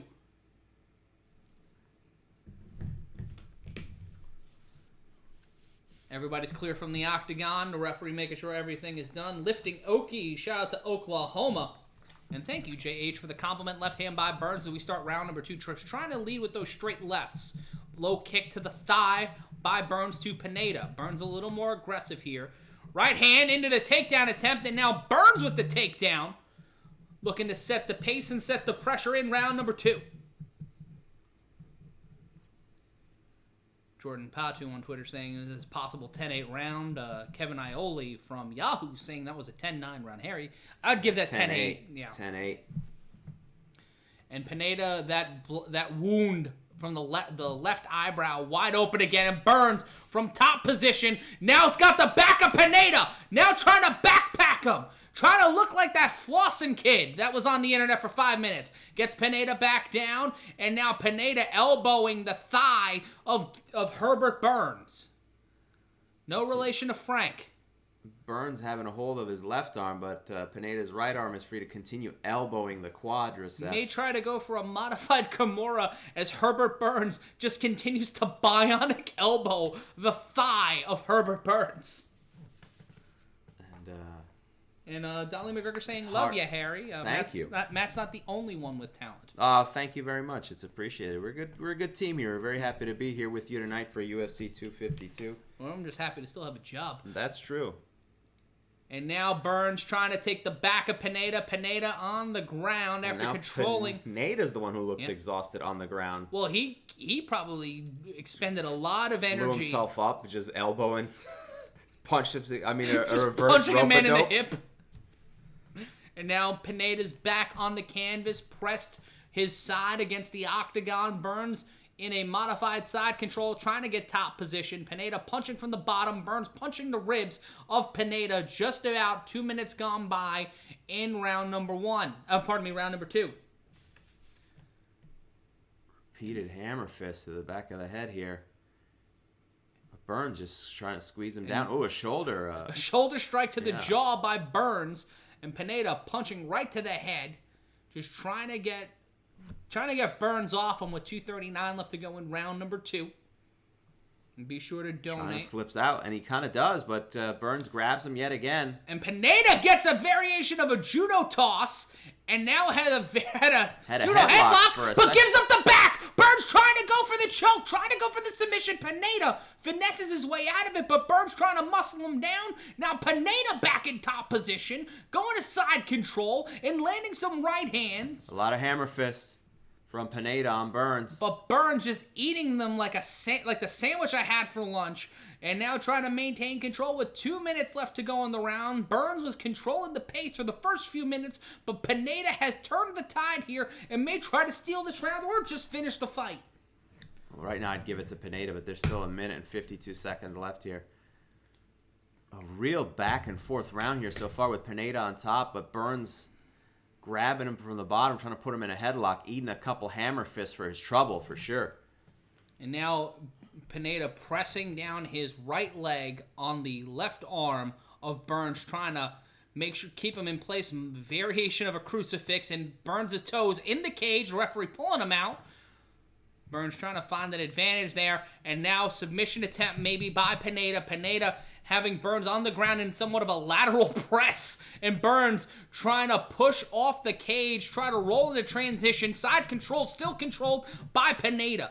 Burns on the ground, and now elbows driving into the head of Burns. Pineda in control here, trying to steal this round or finish the fight, as I said earlier. 1 minute to go in a pseudo crucifix position. Once again, a variation of a lateral press for those wrestling fans out there. And now right hands just concussing the head of Burns, just driving it in there. Burns trying to keep it going, not wanting this referee to stop the fight before the end of round number 2. Trying to posture up, trying to pop those hips up and get Pineda off of him. But a lot of P's in there, my friend. You're doing a fine, a fantastic plosive job. City. Plosive fucking city. And driving the elbow into the forehead of Burns. That's it? And that's it's it! Over. It is over. That is not Herb Dean. I'm sorry. It's not? All right. No. Oh, I thought it was Herb Dean. No. Why? That guy looks, hold on. It's He's not bald. even a racist thing. I don't know why I got in my head that Herb Dean was reffing this fight. This guy is not only not black, no hair, completely bald, the complete opposite of Herb Dean. And Herbert Burns, his 5-fight winning streak completely ended. Burns not looking good, but Daniel Pineda roaring back after Burns on the ground, man. 2 no contests, walking back into the UFC, fighting on a main card, on pay-per-view, biggest card of the year, and just completely decimating Herbert Burns. Wow, man, he looks beat up here. I mean, a good stoppage. Necessary. Namey Noah saying this is a fight of the night. More, the highlights just showing just the hammer fist and the elbows just repeatedly. The referee's Mark Smith, by the way, for those playing was along Herb at home. Dean reffing the other fight? No, we've not seen Herb We've Dean not seen tonight. Herb Dean? Why did I must have seen it in a highlight thing and it just got it in my head because this guy looks nothing like No, you just think Herb every referee's Herb Dean. Yeah, but I want to make it clear, not just the Herb black Dean or referees. Keith Peterson. I mean, all the referees are Yes. Herb Dean to me. Yes. Even the ones It's like how you think every wrestling referee's Earl Hebner. That's true. I miss Herb Dean. And we're not going to need an official decision on this one. Daniel Pineda, god damn, what a return. Like, what an effort by him to really just impress everybody here tonight. A fantastic result here. Herb was reffing in the prelims. Okay, there we go. I did see him. Rod Rook Davies saying, "What's up, guys?" Well, just yelling, just hanging, just sports yelling, about men punching other men and women sometimes. Yeah. No female fights female on the fights main. tonight. 2 on the prelims. Okay. Ashley Yoder was in action, whose hair looked like the topography map of a Minecraft level. Okay. She lost. Even Mario Yamasaki, Harry. Even Mario Yamasaki. Even Donald Mario McGregor's Yamasaki looked. Yamasaki. Jesus. I'm the one drinking. I get all the names right. I know. I get all the names right. You always get the names right. I always get them wrong. And I have a debilitating drinking problem, which I'm going to go address. And it's early. I'm getting some ice. Early tonight as Matt gets some ice. So far, a great card tonight as we prepare for the main event. Stipe, excuse me. As speaking of messing up names, I mess up names all day, even the people I know. Against Daniel Cormier, that's going to be fun as we see a well-deserved victory for Daniel Pineda. As they show more highlights of him just wailing away on Herbert Burns. I mean, elbows. I mean, just anything that the way any one strike that would just ruin our lives. Would change our lives and our working conditions. One of those punches would send both of us to the hospital. Unbelievable. As we see, Pineda doesn't look like he missed a beat since his last fight. UFC 252. Cocaine Chris is coming to us from the District of Columbia, the 51st state, Harry. District of is Cocaine Chris from the District of the Columbia, the country? Mm-hmm. Is that where Cocaine Chris is from? It's a good nickname. Oh, as they spray down the mats here, this is interesting. This is obviously new with the COVID stuff, but this is the first time I've noticed. I'm sure they've been doing it, but it's the first time I've noticed they're sterilizing the canvas. As Joe Rogan prepares to do the post-fight interview with Daniel Pineda. Let's see. Joe says, "What's up? What a spectacular fight tonight." Herb Burns, the fight was hyped up. You were the underdog tonight, and you put on a show. How does it feel? Y'all counted me out, says Pineda, betting against me. Joe says, he says to the guy, and it goes right by. Having 6 years out of the octagon, tell us what it feels like getting through that and coming out triumphantly. It feels good, says Pineda. Everybody was doubting. I cut 27 pounds in 2 weeks. That is crazy. I was trying to stay calm. Let's see. When you cut... How much did it piss you off? The extra 3. I was super mad, says Pineda. I got 20% of his purse. 20% win. What is he referencing there? The win bonus? What does he mean? Yeah, no, because Burns missed weight. Oh. So not only did Burns come in heavy tonight, he got knocked the hell out. Let's see here, yeah. Let's see here. His jiu-jitsu was really good. People forget about the 4-ounce Fight Club jiu-jitsu. Joe says, you showed that tonight, particularly in the 3rd round. Once you secured the crucifix position, you have that locked in. That was brutal. Thank you, brother, says Pineda. Cocaine Chris was referring to Daniel Cormier, not DC. Sorry, I get confused. People are just saying where they're from. Daniel Cormier is DC. That's yeah. Oh, you said he was from the District of Columbia. Okay. But he does do cocaine, right? I just want to make sure. I don't want any mistakes. Tonight has been a lot of mistakes on my part. I just want to make sure we do accurate reporting here as we see the UFC 4 commercial, the promo for UFC 4. It looks really good, man.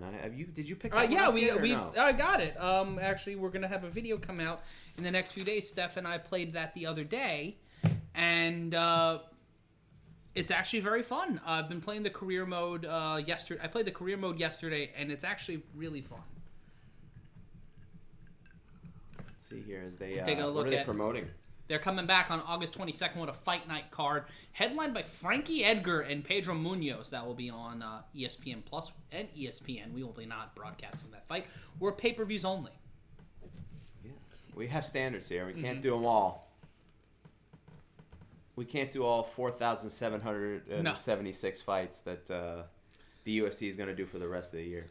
And just for those Miocic making his way to the UFC Apex. For those who missed it, Daniel Pineda got the win in the last fight by TKO in the second round over Herbert Burns. Matt Ryan, that's Harry Terjanian. Here we go. And is he just coming in now? Yeah. Okay, I mean, I guess. I think they're staggering entrances. They probably came in during the last fight. The arrival time. I'm sorry, there we are. Arrival time, 7:17 Pacific, so that was about an hour ago. Cormier, what is his family is on his mask. He's wearing a custom-made mask of his family. That's adorable. That is adorable. I thought it was the A-Team for a second from far away. I was like, that's weird. Why, I mean, it's a great show, don't get me wrong. I mean, I preferred Knight Rider, but...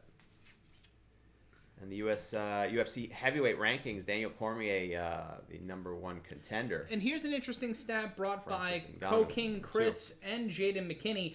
62% of rubber matches end with the person who won the second fight winning the third. Well, I personally hope that's not the case here tonight.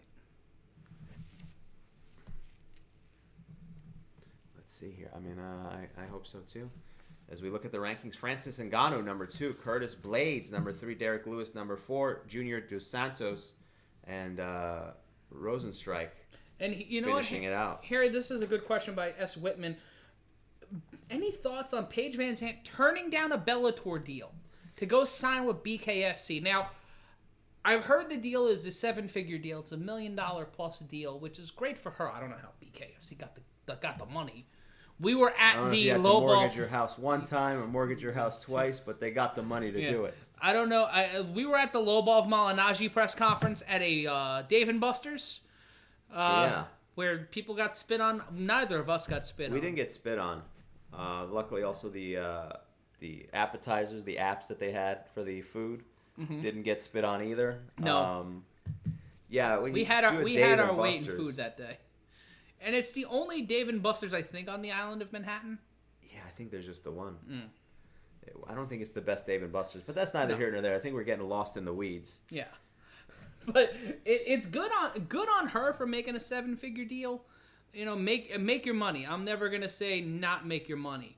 But when you have the opportunity to probably make more over the long haul with Bellator, and you're fighting on a bigger platform, like, I get the transition, but what's the goal? Is the goal to make quick money fast? Is the goal to test yourself in BKFC? Is it maybe lesser competition? Is it the idea that they're going to build the company around you? Like, there's a lot of different questions you have to ask in a situation like that. How many fights is the deal for? I don't know. I don't know the specifics of the deal. But it's still... So it's bare-knuckle fighting and not mixed martial arts, technically speaking. Yeah. Okay, so that's... I mean, jeez, I don't know, man. That is... that's a very bizarre deal to take at this point.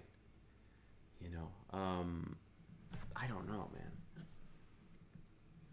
man. I'm Matt Ryan. That's Harry Terjanian. I don't know about all that. And also, if you've been seeing us, if you've seen us writing notes back and forth to each other, it's not love notes. Yeah.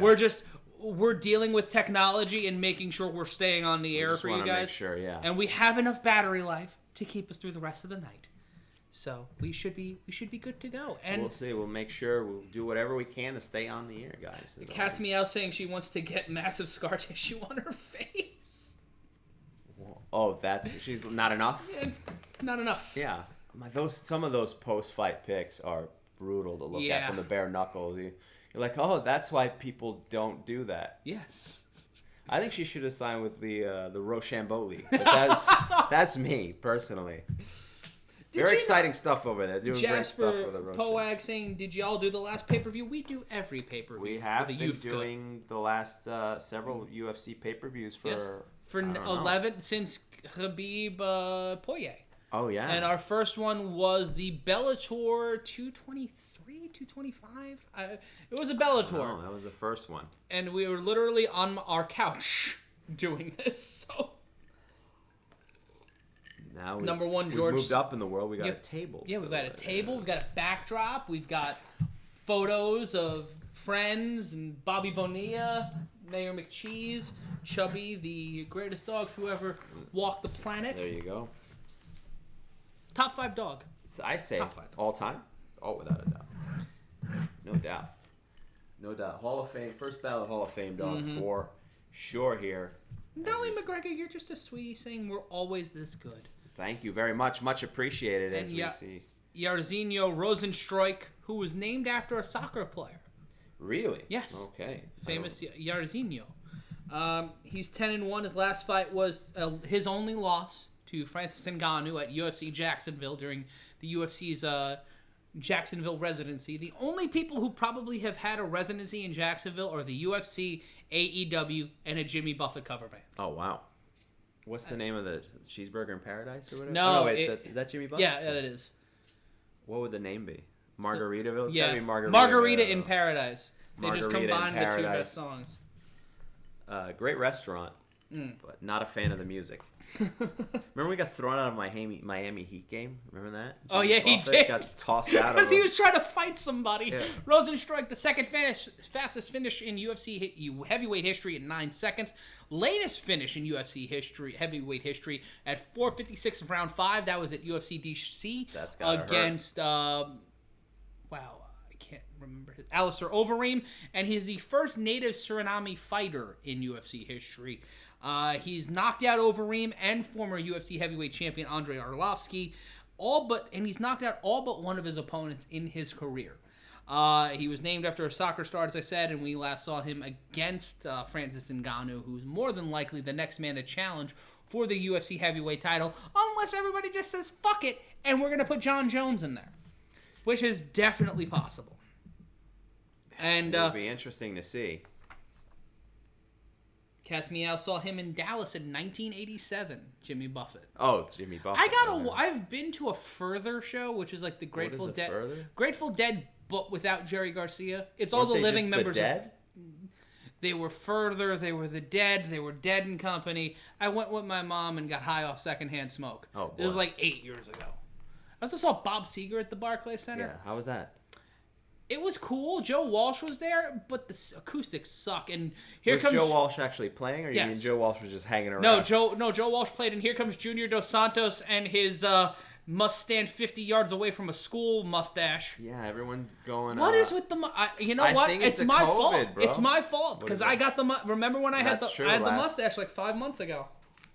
But everyone doing their crazy COVID looks for whatever reason. Junior Dos Santos coming through. Everyone looking a lot like was it Tom Hardy and Bronson? Or Yeah. no, was it? Yeah, it's Tom Hardy. Yes, was that Tom Hardy? Yes, Tom Hardy. All right, that was so long. No, ago. it's Jeff Hardy.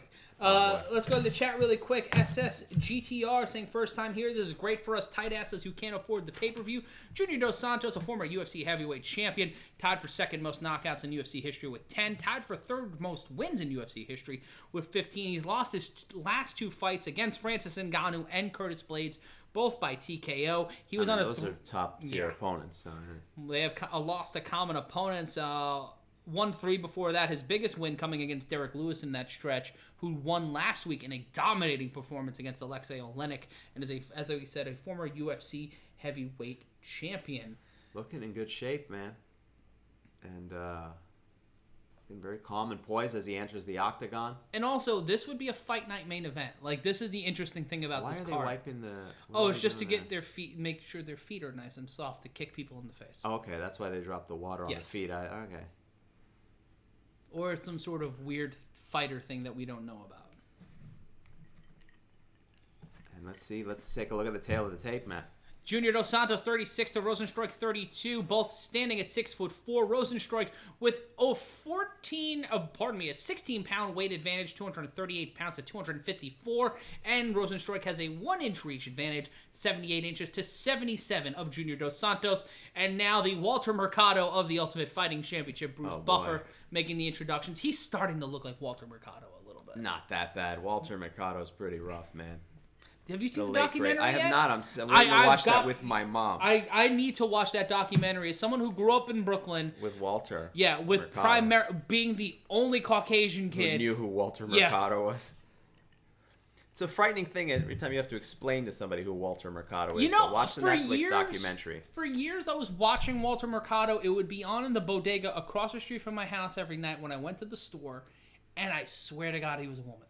For years, until I found out it was Walter Mercado. I was like, well, hold the fucking phone. Well, Walter is an interesting character. I want to see that documentary. Mm-hmm. I don't know if there's going to be a lot of crossover between UFC fans and the documentary of Walter Mercado now on Netflix. You don't know that. I'm saying there's not going to be a huge crossover. There's going to be some crossover. I mean, I'm going to watch it. Let us know in the chat if you know who Walter Mercado is. Yeah. And also, I think Trash Guy left. Or did he run out of funds? he spent his last $20. Yeah. It was like at a roulette table, just one more. Just at a slot machine. One more insult. Look at the focus. And referee Herb Dean. This is Dan Mergliotta. Are you sure? Yes, I'm very sure. Are you sure? Dan Mergliotta You hold up a picture of Dan Mergliotta and Herb Dean and tell me they don't look exactly alike. Tell me I'm wrong. And Michael Wall said the water is because they get better traction on their feet. Okay, perfect. I just have not seen many cornermen do that for their fighters. And here we go, round number 1. 5 seconds gone by, both standing in the center of the octagon. Dos Santos' mustache is very distracting. Both circling around here. Rosenstruik looking to control position. In green trunks, Dos Santos in gray board shorts. Evander Holyfield digging Junior Dos Santos' mustache. Evander Holyfield would have been a bad motherfucker in MMA, in my opinion. I wonder how many people would have transitioned into it. Great striking ability, but let's see. Both fighters kind of very focused and very... No strikes thrown so far. Nothing really doing here. Both guys... Low kick by Rosenstruik. First real strike landed of the fight. Low body punch to the midsection of Rosenstruik by Dos Santos. 1-2 combination not landing by Dos Santos. Low kick landed by Rosenstruik. Dos Santos looking like a meaner Schneider from One Day at a Time with that mustache. Low kick by Rosenstruik to Dos Santos' knee. And Dos Santos trying to find some rhythm here, trying to find an opening. Body kick by Dos Santos landing, both tapping the gloves, showing some respect there. No dick kicks yet. Head kick attempt by Dos Santos, blocked by Rosenstruik.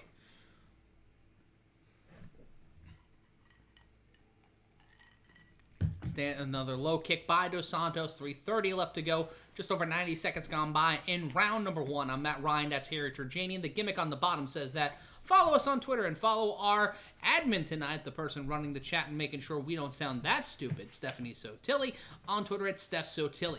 3:15 left to go. In round number 1, standing in the middle, high left, low kick by Rosenstruik and an overhand left. Landed by, right by Rosenstruik.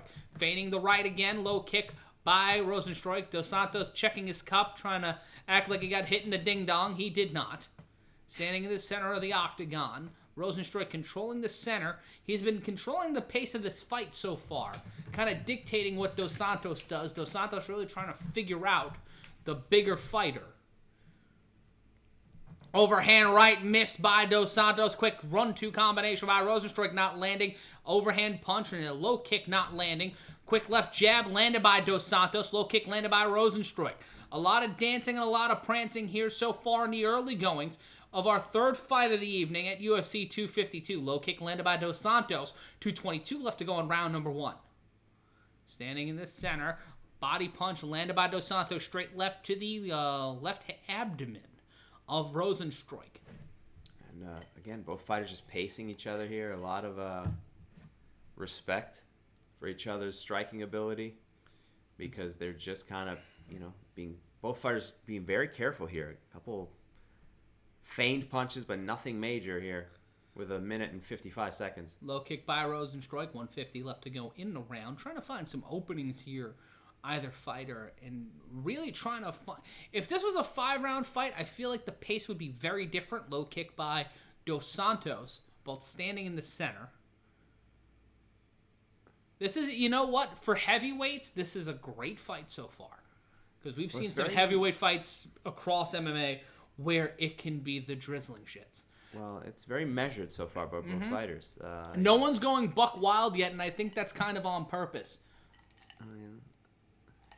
I mean, both of these guys in the middle of that division, of the rankings. They're both in the top 10. Dos Santos ranked number 5. Rozenstruik looking to leapfrog him at number 6. Standing in the center of the octagon is Dos Santos. Gets his ankle caught, and now here comes Rozenstruik getting Dos Santos against the cage, but Dos Santos pushes himself off with under a minute left to go in round number 1. Yeah, he managed to slip away, but took a little bit of a beating there, but nothing too bad. Ooh, a big strike from Dos Santos. Overhand right by Dos Santos. Keeps Rozenstruik stays up.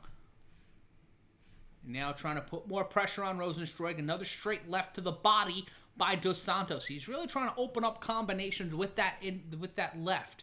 Rozenstruik trying to go for a body kick, feigned it. Nothing doing there. 30 seconds left to go in the round. Spinning back kick by Dos Santos, not landing, but aimed for the jaw of Rozenstruik. Both in the center of the octagon now with 22 seconds left to go in round number 1. Oh, and then up. Oh, a groin kick. And Dos we got Santos. our first kick to the dick. First dick kick, Rochambeau style, and Dos Santos is really shaken by it. Golazo!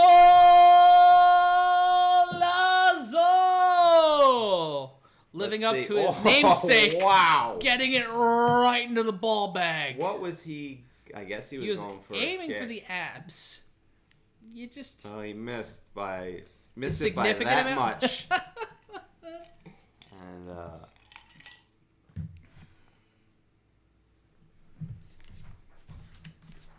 and now we'll have 10 seconds left to go in the round. Dos Santos not taking the full 5 minutes.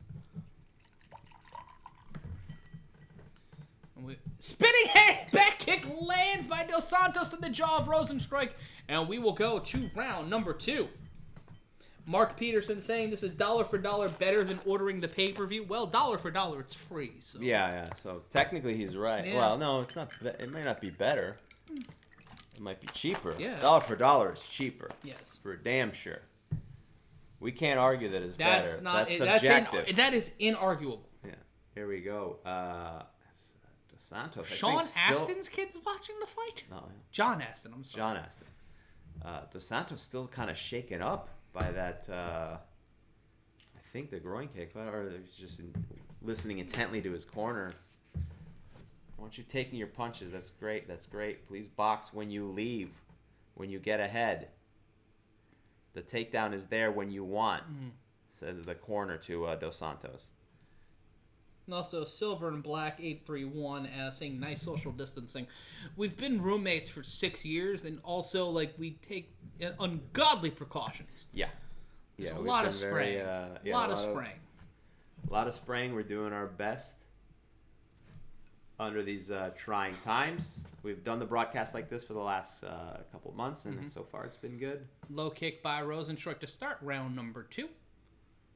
Controlling the center of the octagon as Rozenstruik gets Dos Santos against the fence. He pushes right back off and goes right back to the center after a right hand by Rozenstruik. Standing in the center, we're almost at 1,000 people watching us on the Combat Culture YouTube channel. Shout out to everybody watching us on MMA Mania, Bloody Elbow, and on Twitch, and also on Periscope. How's everybody doing? Hopefully you guys are enjoying the program here tonight. Sean Montgomery saying, I love you guys, especially when you're drunk. Well, there we go. That's one way to go about life. Sounds like you're talking to us or your dad. It happens. I've been there. Both fighters back to the center here of the octagon. Again, same situation as round 1. Little bit of a feeling out process here. No major strikes thrown with 3 minutes and 54 seconds left. A high kick missed by Rozenstruik. And focused by Dos Santos. You can see he's trying to land something, but no openings thus far. 3:40 left to go. Low kick attempt by Rozenstruik with the left leg, lead leg, not landing. And Dos Santos controlling the center of the octagon.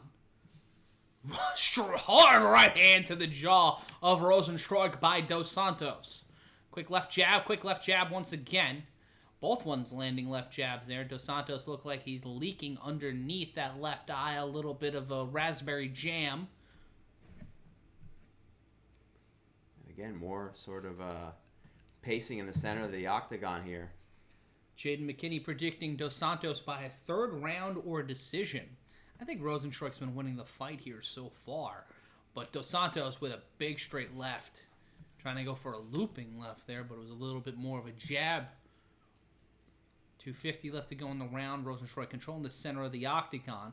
Dos Santos really impressive here through round number 2. Has really kind of kept pace with the younger fighter. Not a lot of an age difference, but in terms of experience, Dos Santos outpaces Rosenstruik by a lot. Sean Montgomery donating $4.99 for the cause. Thank you, sir.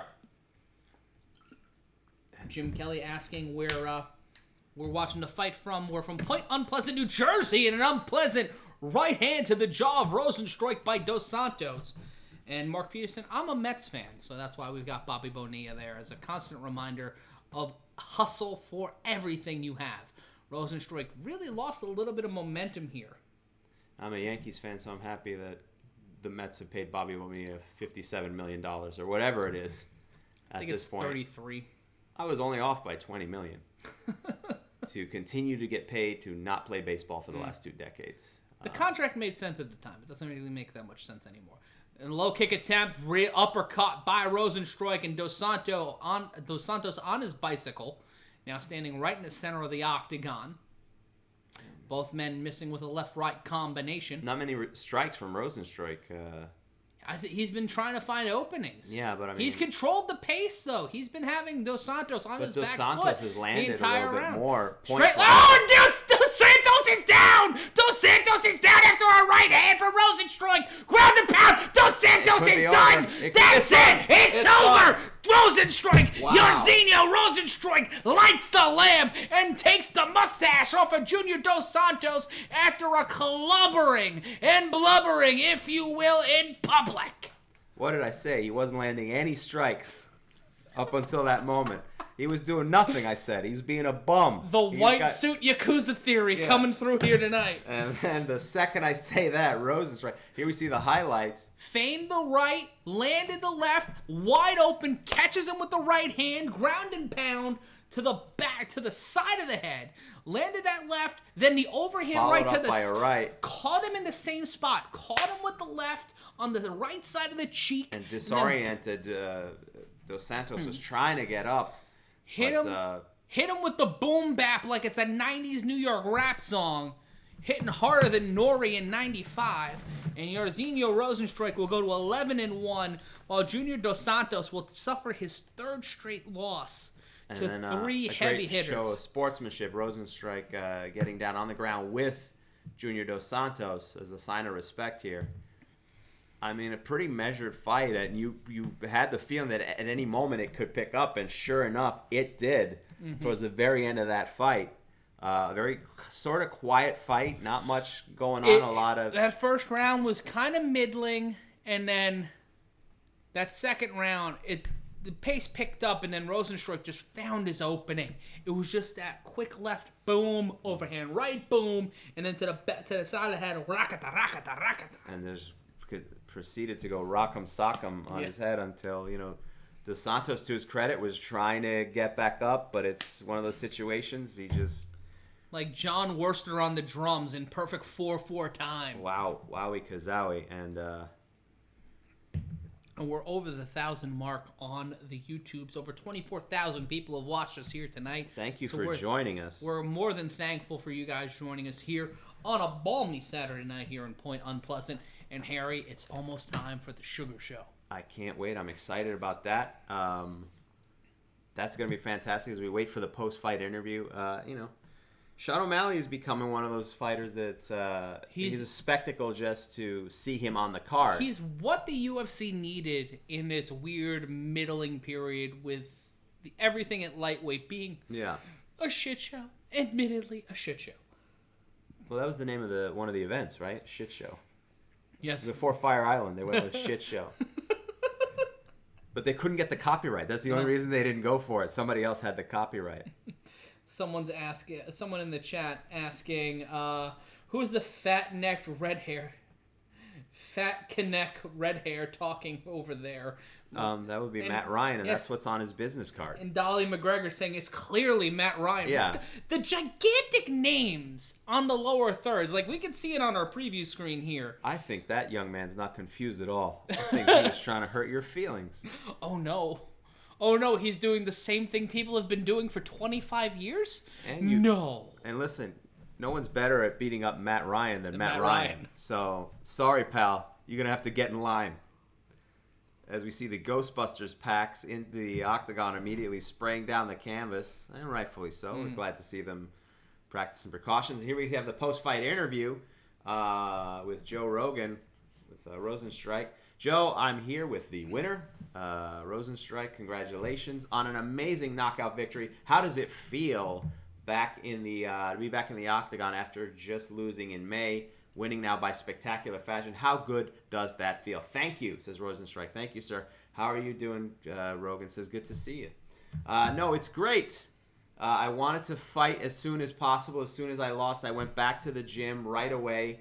Me and my team, we discussed things and got back at it. I needed this win to get back.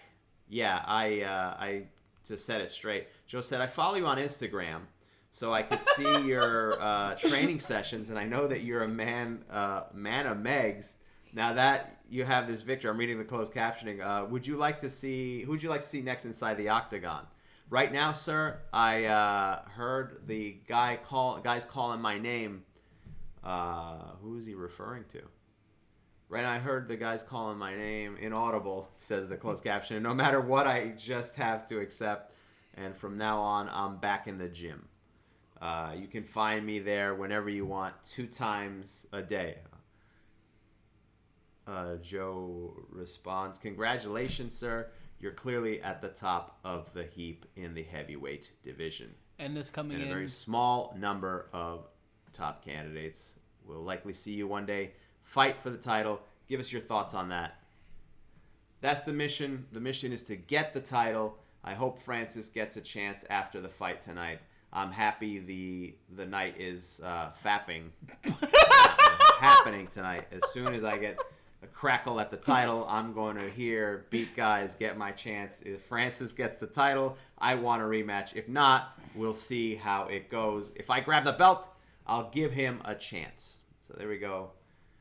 For now, I have the victory going to sell. I'm going to celebrate with my family and team. Joe, do that. Enjoy the victory. We look forward to seeing you. Thank you. I'd like to say something to my country real quick, speaking in his native language. And Harry's just reading legit off of the TV. That post-fight interview was brought to you by EA Sports. All right, UFC 4 available now. And me and Stephanie Sotilli playing UFC 4 coming soon to YouTube. Oh, there we go. Yeah. It does not end well for Steph, I'll say that. Oh, boy. Let's take a look at the chat really quick. This coming in from moderator Stephanie Sotilli. The guy who has strike in his name would clearly win. She's a professional handicapper, folks. Yes. So science or probability. That's how that shit is played. Rosenstrike is the best. At least this Matt Ryan didn't blow a 28-3 lead. You know I wouldn't. I got you. Night is young. The night is young. Matt looks like if Zach Galifianakis donned a ginger wig in the style of George Washington.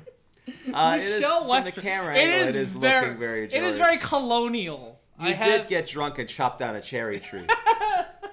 I mean, that cherry tree was talking shit to me, though. I wasn't there. He has a different story. But it's neither here nor there. Oakley, one of the sponsors. What is this? They're just showing cool stuff? What is Oh, GoVix. I'm curious what these commercials are.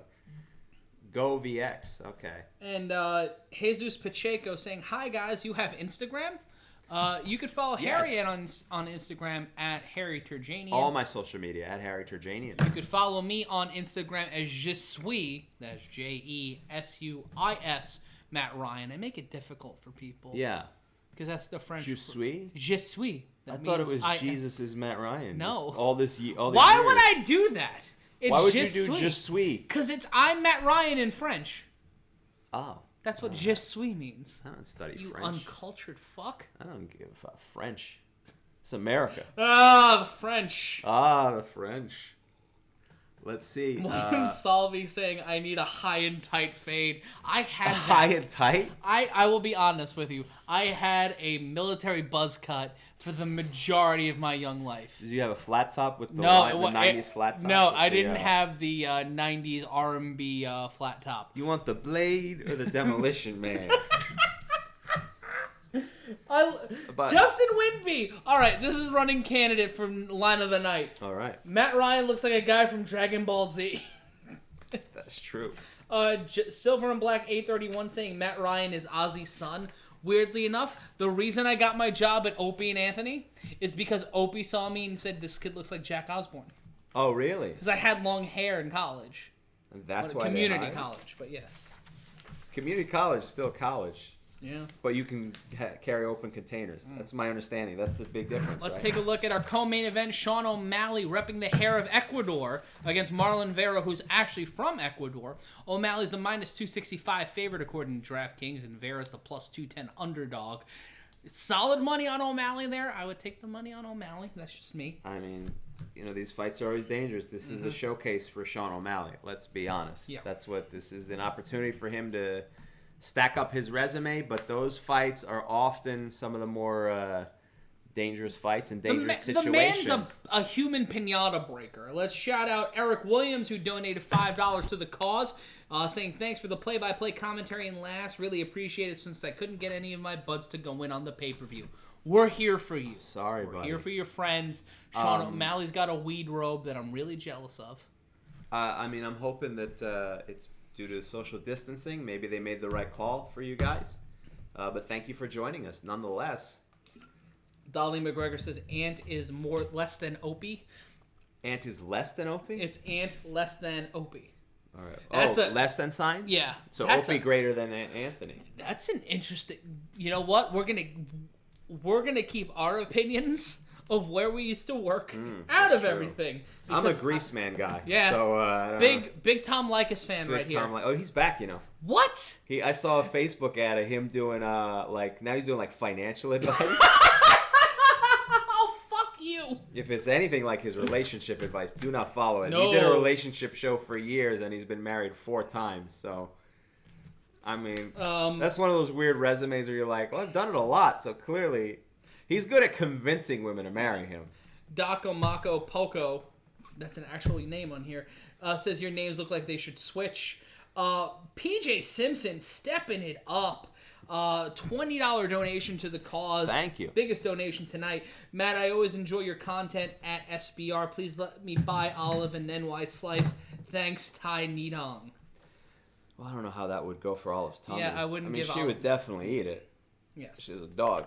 But I don't know if it's wise. But thank you. The sentiment is there. I mean, if you want to send a rubber chew toy in the shape of a pizza, that Dolly would definitely... Dolly. And shout out to Toker... Amber Leland, Iraq Army.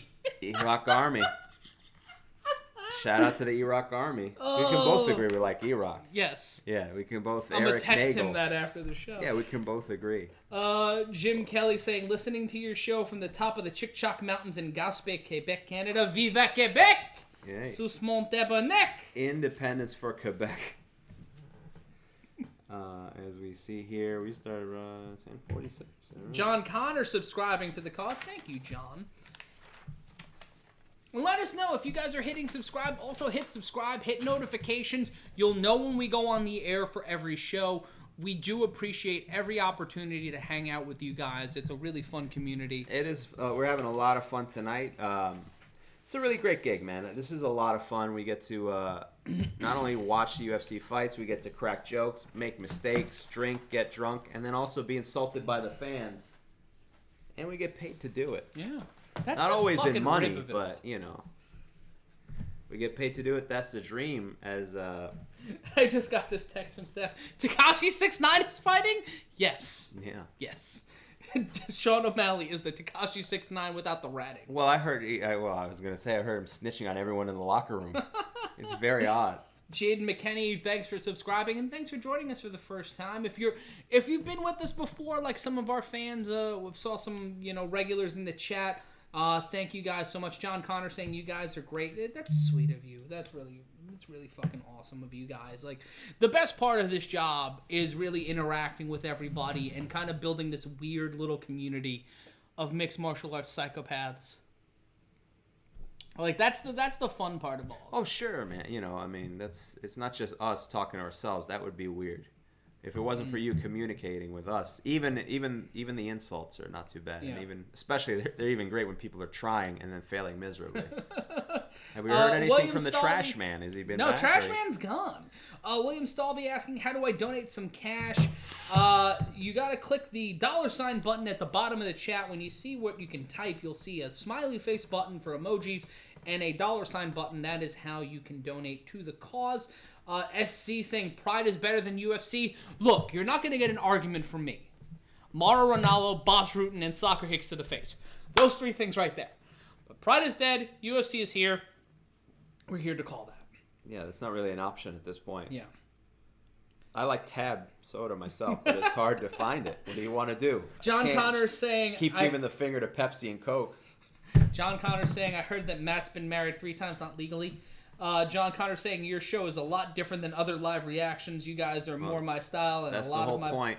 A lot of my buddies also love you guys. Well, shout out to you and shout out to your buddies. Thank you. And subscribe to our other products as well. You can see some of my stand-up comedy at Harry Terjanian, clips on YouTube, and Man School 202, the sex and relationship advice podcast. And if you go there, throw us a shout-out on one of the YouTube links. Let me know that's where you found us. I'd love to see you guys. I'm the co-host of the One More Word podcast on Spotify, iTunes, and anywhere you can hear audio. So if you want to hear me bloviate about the history of sports and kind of go knee-deep into some of the things I'm more passionate about outside of mixed martial arts, and also Catalyst Wrestling every single Monday on Fight. We're on the Fight Network in the UK, Canada, and the US every Friday and Saturday, and also we're on Gas Digital every Saturday at 11 a.m. And our DVD, Catalyst Wrestling Live at Skankfest, is available right now through Walmart, through various other platforms.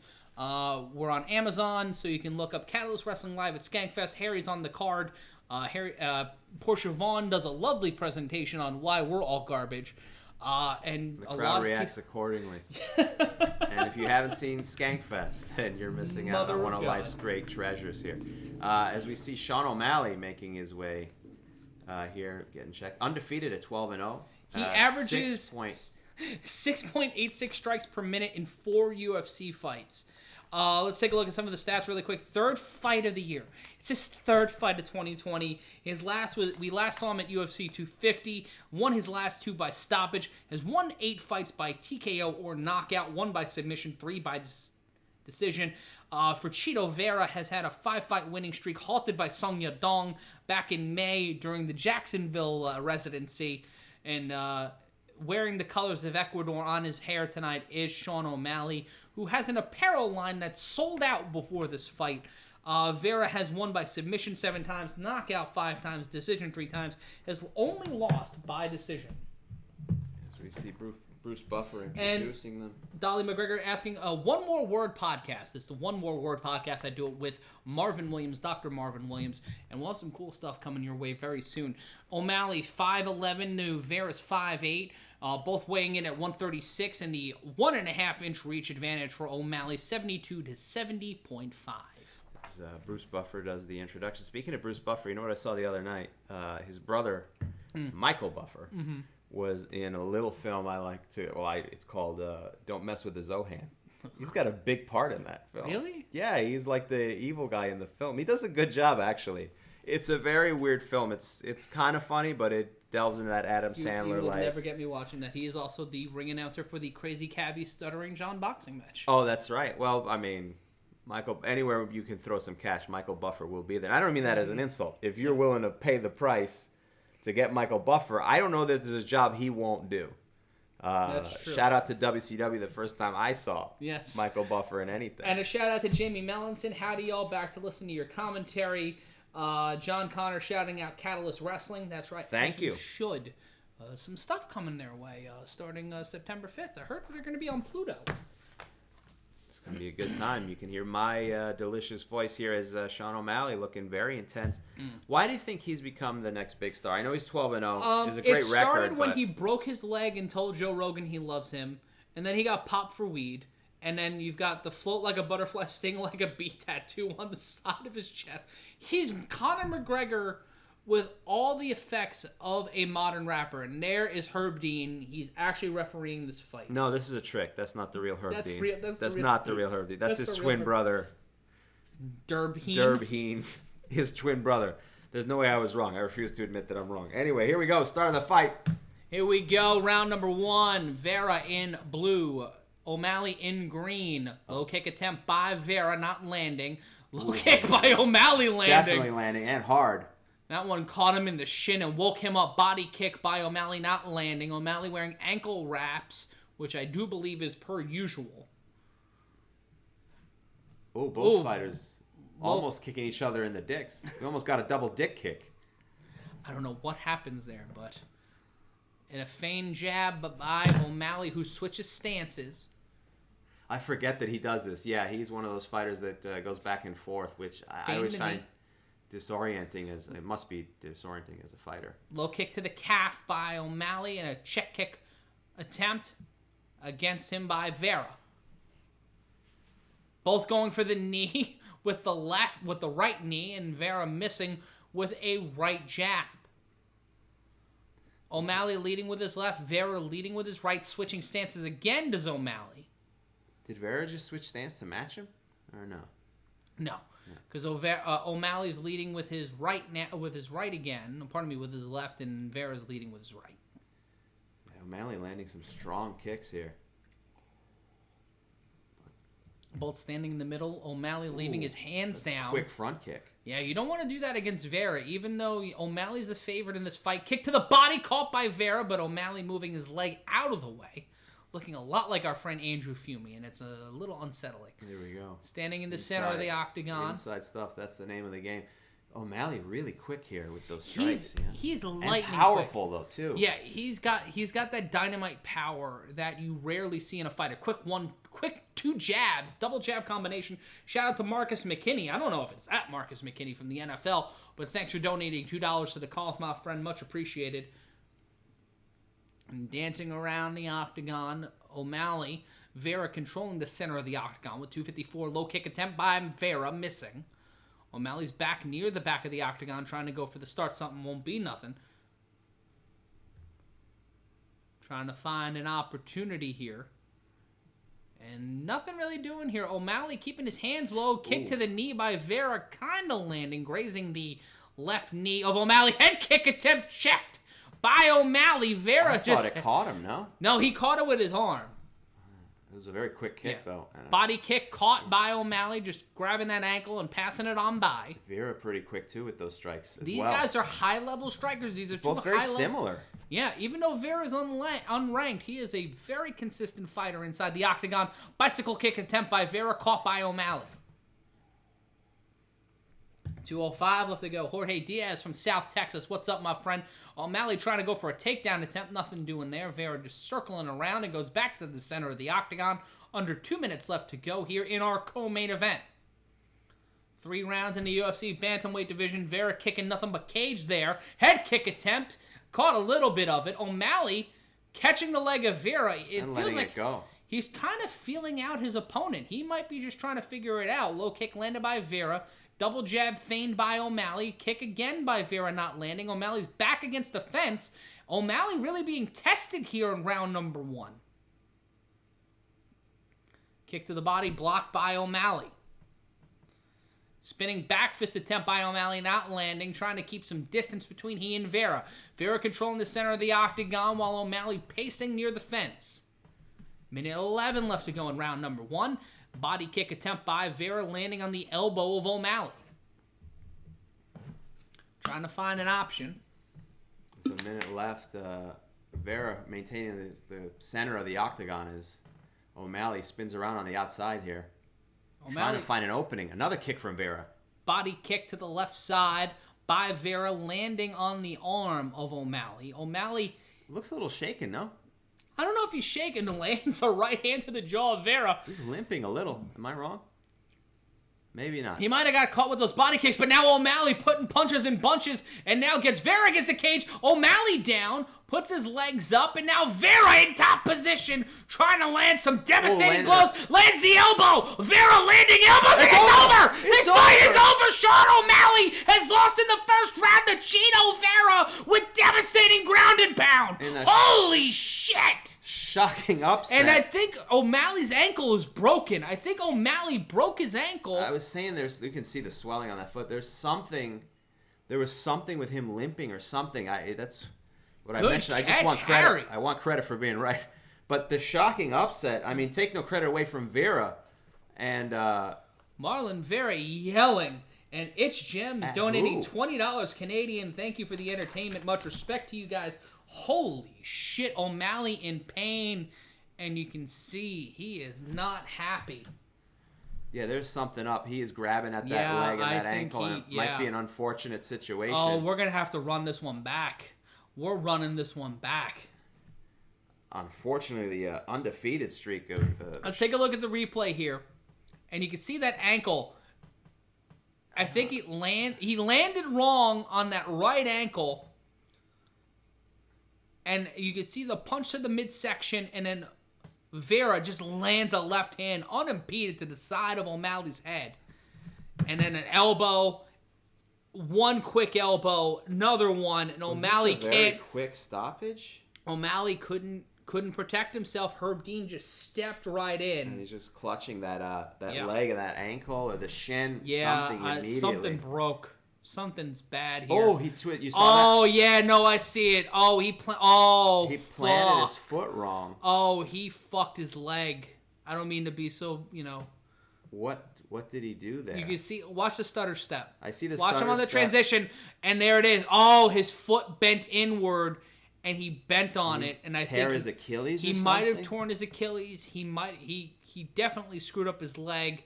What a unfortunate way for the streak to kind of come to an end. You got to feel bad for O'Malley yeah, here. It's bent weirdly. Yeah, it's not good, and you can see O'Malley. As soon as they cut that ankle taping off, it's gonna be it's gonna swell up like a balloon here. I don't know why Herb Dean is trying to call him over for the announcement here. He is not getting up, nor should he at this point. Unfortunate, but I mean, it was a great display from Vera. In that, even though it was that first round. Yeah. And now that it's midnight here on the East Coast, we're going to wait 45 minutes for this fucking main event to start. I hope not. They're going to have some time to kill.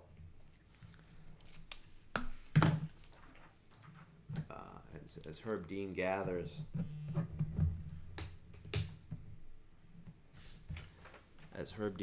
Here. And O'Malley getting up. Yeah, Excuse us for the delays. We're dealing with a couple things here. He's standing on one leg. Shout out to Ecuador. Shout out to all of our my home country. Yeah, your home country. Well, my home country is U.S. Countries. My mother's home country of Ecuador. The pride of Ecuador tonight, Marlon Vera. And he's going to be back. O'Malley's going to be back. They're going to have to run this fight back because that's a freak accident. And I would like to see it again because it was shaping up to be a really and that's the second battle. And the second time a leg injury has really impeded O'Malley, because he broke his leg or he suffered a really debilitating leg injury in his star-making fight on pay-per-view. Is that why he's always wearing the ankle wrap? I think so. Yeah. What a shame. What a shame here is we see the longest active win streak in UFC Bantamweight division, Peter Yan with 7. But right behind him tonight is Marlon Vera with 6. Now let's take a look and, here. O'Malley just being wheeled off on a stretcher as he takes off his own ankle wrapping. You don't want to see that. That's not how you wanted to see this fight. No, not at all. Disappointing for Sugar Shane O'Malley, the Sugar Show.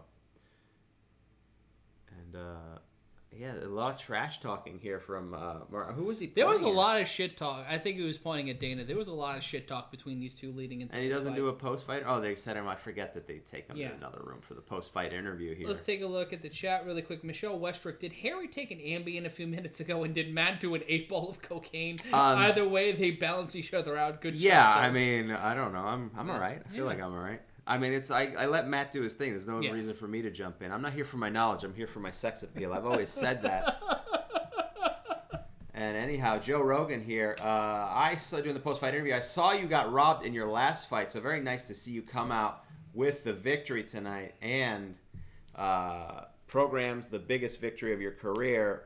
So much highly behind Sean O'Malley. How are you feeling? I'm reading these as they are written here. Hi. Big named fame. Nobody puts in the hard work, dedication. I love that from you about prove it to yourself and don't be a bitch and all those things. Joe, thank you for that. My pleasure, says Joe, sir. Now, Marlon, you came into the fight an underdog. A lot of people were counting you out. How good does it feel to prove those people wrong? And he says, count me out. Everybody has an opinion, but I have the mentality. I trained hard. I show up on time. I have great people in the corner, and the sky is the limb, it says here. I have 3 kids, and I am a motivated man. I wake up every morning with a mission, and here we are. Joe says that mission was successful tonight. At one point in the fight, something happened and he was injured. Did you recognize that? Did you recognize that he was limping? Do you know what that moment was?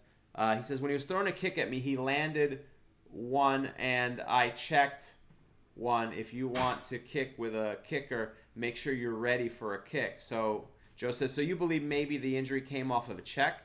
The guy kicks a lot to my foot. Hurts in every single fight, but they follow a lot of kicks. But he has a big right hand. He throws numbers. I was thinking the first round, see what he does, and the guy has a lot of hype. Good for him. He doesn't have, I'm reading this as they're written, folks. He doesn't have the dog in them. Is bigger than all those guys. Joe says, the dog built tonight, and congratulations. This is 6 in a row for you in the Bantamweight division. This has to be a big moment for you. Vera says, it is a big moment. I'm happy.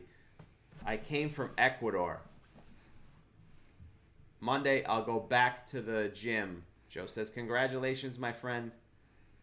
Yeah, Marlon Vera, ladies and gentlemen. Joe Rogan says, moving from the couches in Ecuador to train on the living room rug. UFC. Let's take a look at the chat really quick. White Stang saying you guys are better than Jim Ross and Jerry Lawler from the WWF. That's not true, but it's a nice compliment. Yeah. Thank you. We just want to touch their aura a little bit, but we're not going to be better. Someone asking Matt Ryan versus Harry Terjanian, who will win? Harry the fans. Terjanian. Oh, sorry. Test me. Call it like I see it. Test me. Call it like I see it. Test me. Well, listen. With your VCR salesman face. That's not. I don't sell VCRs. Set I sell your hair laser. on fire. I see laser disc players.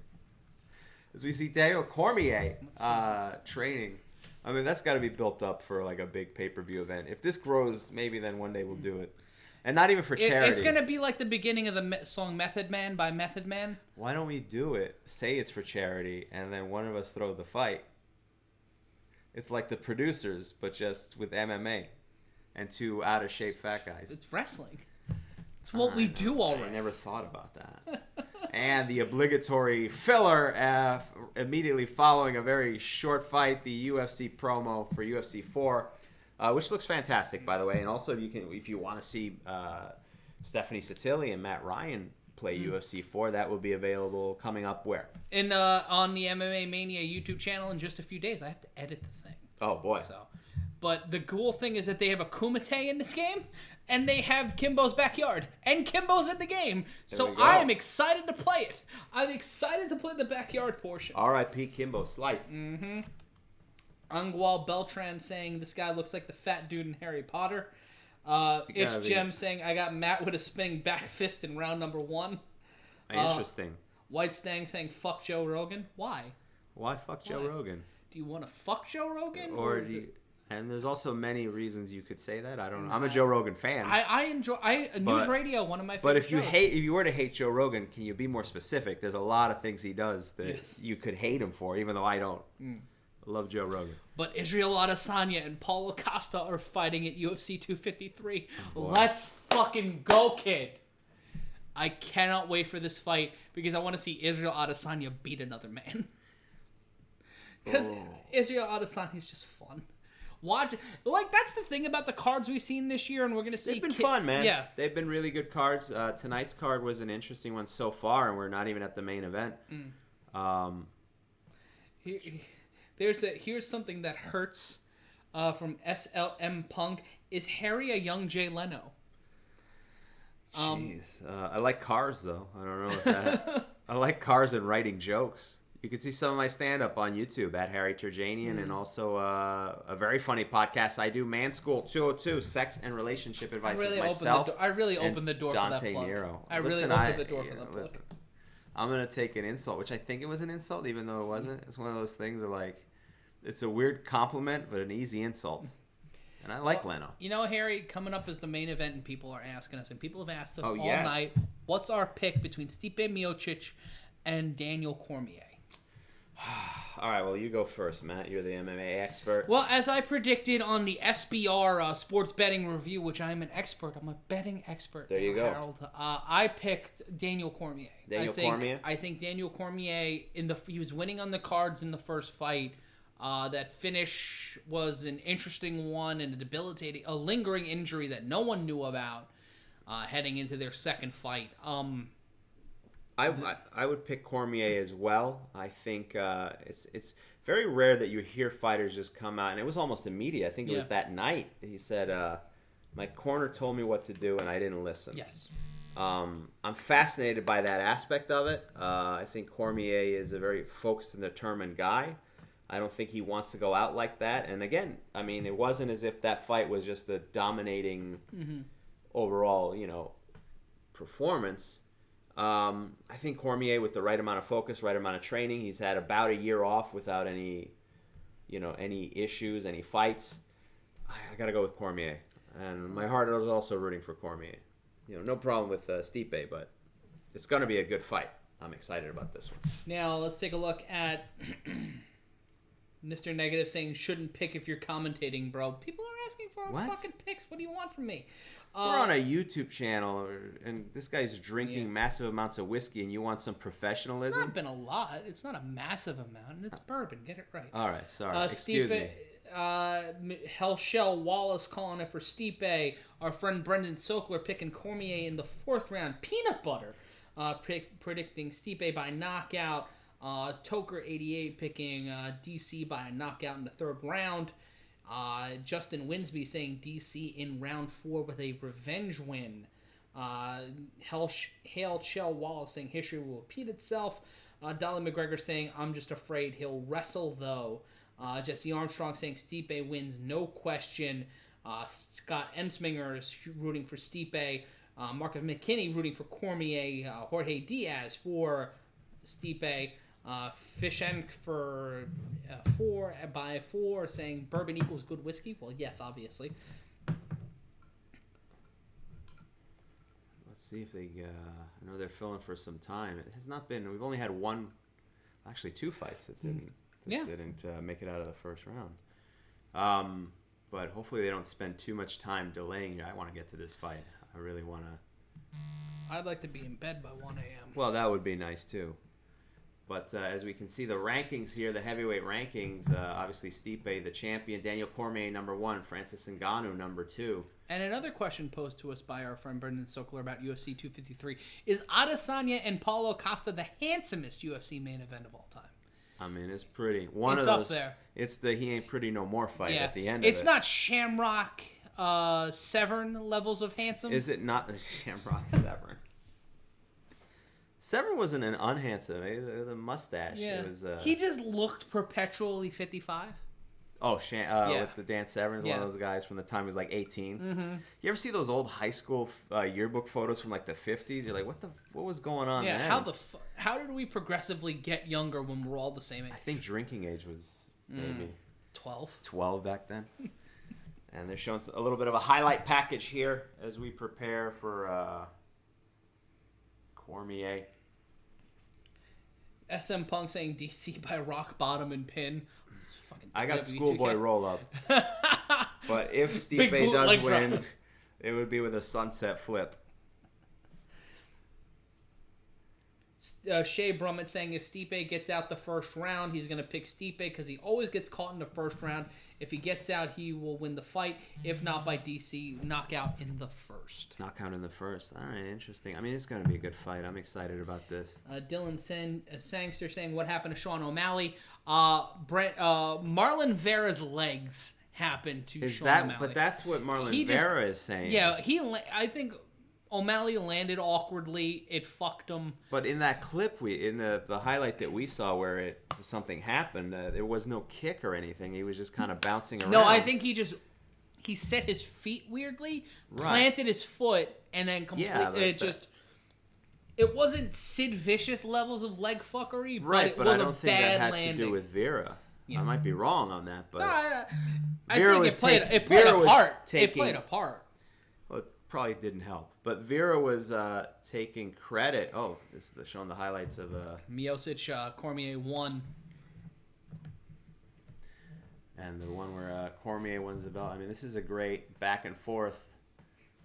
The rubber match here. Shout out to Clumsy G donating $2 for the cause, asking who's fighting next.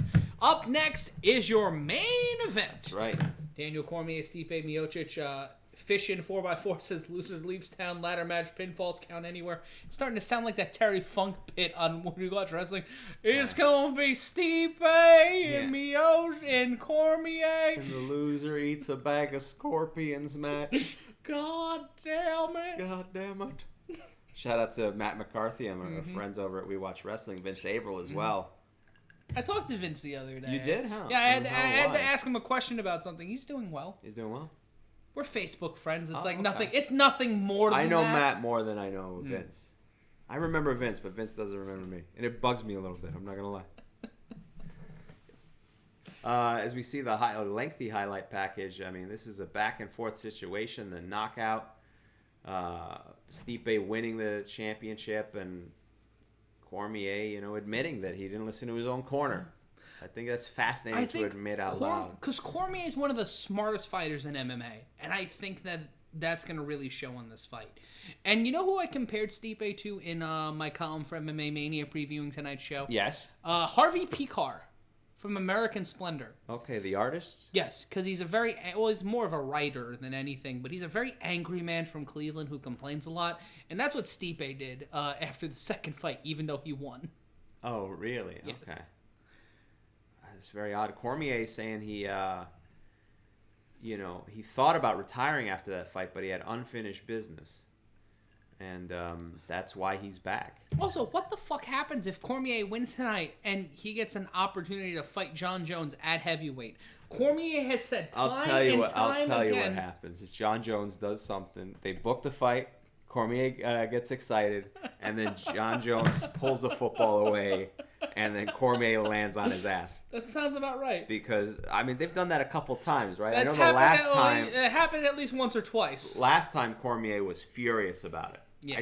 I do believe he said he would never give John Jones a title shot. This is when he was champion, simply because he was sick of John Jones fucking things up. But hey, man, it's been like 3 months. Yeah. Without incident. They have John Jones has one of those little tote boards. 0 days without a nonsense. Without nonsense. Now that might be due to the fact that people are home due to COVID, but hey, a win's a win. All right. Shout out to Henry Morales in Yucca Valley, California, watching and joining the cause here tonight as we are in our main event here inside the UFC Apex. And also, let's not forget, Harry, this is in the fucking baby cage. This is in the smaller cage, and Daniel Cormier can knock you out and he can out-wrestle you. And that's one of the things that Miocic has to watch for, is that in that last fight, Cormier did not rely on his wrestling. He knocked out Miocic in that first round of the first fight, but he was controlling the pace heading into the majority of that fight number two. Of fight number 2, but didn't utilize his wrestling. Admittedly, as you said, did not listen to his corner, and it cost him. It cost him that title. Cormier looking like Daniel Cormier in that never been in the most tremendous shape, yet so amazingly deadly. Part of what I think is charming about what we all love about Daniel Cormier. It's definitely a fight between two dads. Like it's It's a dad bod fight. of the year fight. It's a dad fight. It's the parking lot of a Little League championship game fight. And, Cormier getting the Vaseline treatment here as he prepares. Daniel Cormier, a former UFC heavyweight and light heavyweight champion, one of 4 simultaneous 2-division champions in UFC history, including Conor McGregor, Amanda Nunes, and Henry Cejudo. Cormier has gotten 10 wins by TKO or knockout, 5 by submission, 7 by decision in his 22-2 career. Maybe the greatest heavyweight of all time if you look at what he did in Strikeforce before he went to the UFC in terms of what he walked in there, knocked out Dan Henderson, was a alternate in the Strikeforce Heavyweight Grand Prix, walked right in and made everybody wonder why the hell he was an alternate, because he walked in there and made shit happen. Had the opportunity, took advantage of it, and finished the job. Daniel Cormier looking to regain his championship. SM Punk donating $2 to the cause, asking Thank you. Will John Jones do a run-in in the fight? I think he's in New Mexico. I think John Jones will be scheduled for a run-in, but no show, because he's busy throwing a laundry bag full of guns, waving them around in a parking lot. That's my pick. John Cowork. And I wish it weren't the case. I like John Jones. Cowork in the chat saying some of the best fights happen in the Little League parking lot. That's true, but they do not go 5 rounds. Yes. You got to get the knockout nice and early, get a Coors Light break, and be good for it. And here comes Stipe Miocic, and the guy on his left, Harry, is his striking coach, who also looks like he should be at a Run of the Jewels concert. He looks like Little Dicky. He does, and that's his striking coach. So that's problematic. That's a bit problematic for a guy who is supposed to be like a proficient boxer. Well, I mean, he's a lightweight, but that doesn't mean anything. You don't know. You don't know. I'm sure Stipe trying to get rid of his gum, apparently, and that's somebody in the entourage's job. Whose job is that? How do you decide? Whoever the guy in the back, the bucket man. Poor bucket man. And Stipe prepares to check in here. John Connor saying you look like a dolphin trainer. I look like a SeaWorld dolphin trainer just because of the polo. There are so many things that the polo uniform gets used for. Does he mean like the Miami Dolphins or an actual SeaWorld dolphin? I know the answer. I think SeaWorld it's dolphin. probably SeaWorld Dolphin. Tied for most title fight wins in UFC heavyweight history with 5. Stipe Miocic, coming off an eye injury, has won 15 of his 19 wins by knockout. The other 4 by decision. This is a guy who has really trimmed up. Both of these guys have dropped a decent amount of weight heading into tonight.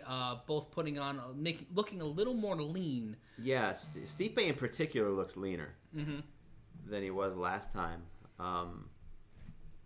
Yeah, both of them their first fight in over a year. And a shout out to William Stalvey donating $25 for the cause. Thank you. We are over $100 donated so far here tonight. That has paid for my booze bill and my dinner bill. There you go. A shout out to the Outback I'm going to have last time. Joe Couric saying, you guys said my name last name perfect, but it's Joe. You guys are awesome. Thanks. Oh, we love you, Joe. Thank you. Mr. Negative saying DC never looks lean. Come on, guys. What the fuck? He looks leaner. Leaner. We're not the leanest types in the world, but for us, it looks lean. Let's take a look. Cormier is leaner. At the tail of the tape here, Cormier at a height disadvantage, 6'4" to 5'11". Cormier with the weight advantage, 236 to 233. And Stipe with a 7.5 inch reach advantage, 80 to 72.5. But I feel like that Cormier is definitely going to be trying to go for the wrestling here, try to dominate the pace of this fight. Probably for the best strategy, but I'm sure, Stipe will be expecting that. I mean, it's a good matchup, man. We're 1-1. This is one of those great stories. It's the fight we've been waiting. It's the fight I've been waiting for all year. That is what UFC does give us a little bit more of than boxing ever gives us, is the fights we want to see, and you want to see the finish of this story. There's referee Herb Deem. No, that's Mark Goddard. Are Mark you Goddard. Sure? Yes, and his nose looks like it's been broken 97 times. Didn't Mark Goddard? Was it Mark Goddard or was it another referee who just? He had to disqualify somebody for not letting go. It wasn't in the UFC. It was. I think it was Mark Goddard. It was Mark also Goddard? Mark Goddard who almost got into a fist fight with Conor McGregor at a Bellator card about 2 years ago. Oh boy. Something about those great Brits. Oh.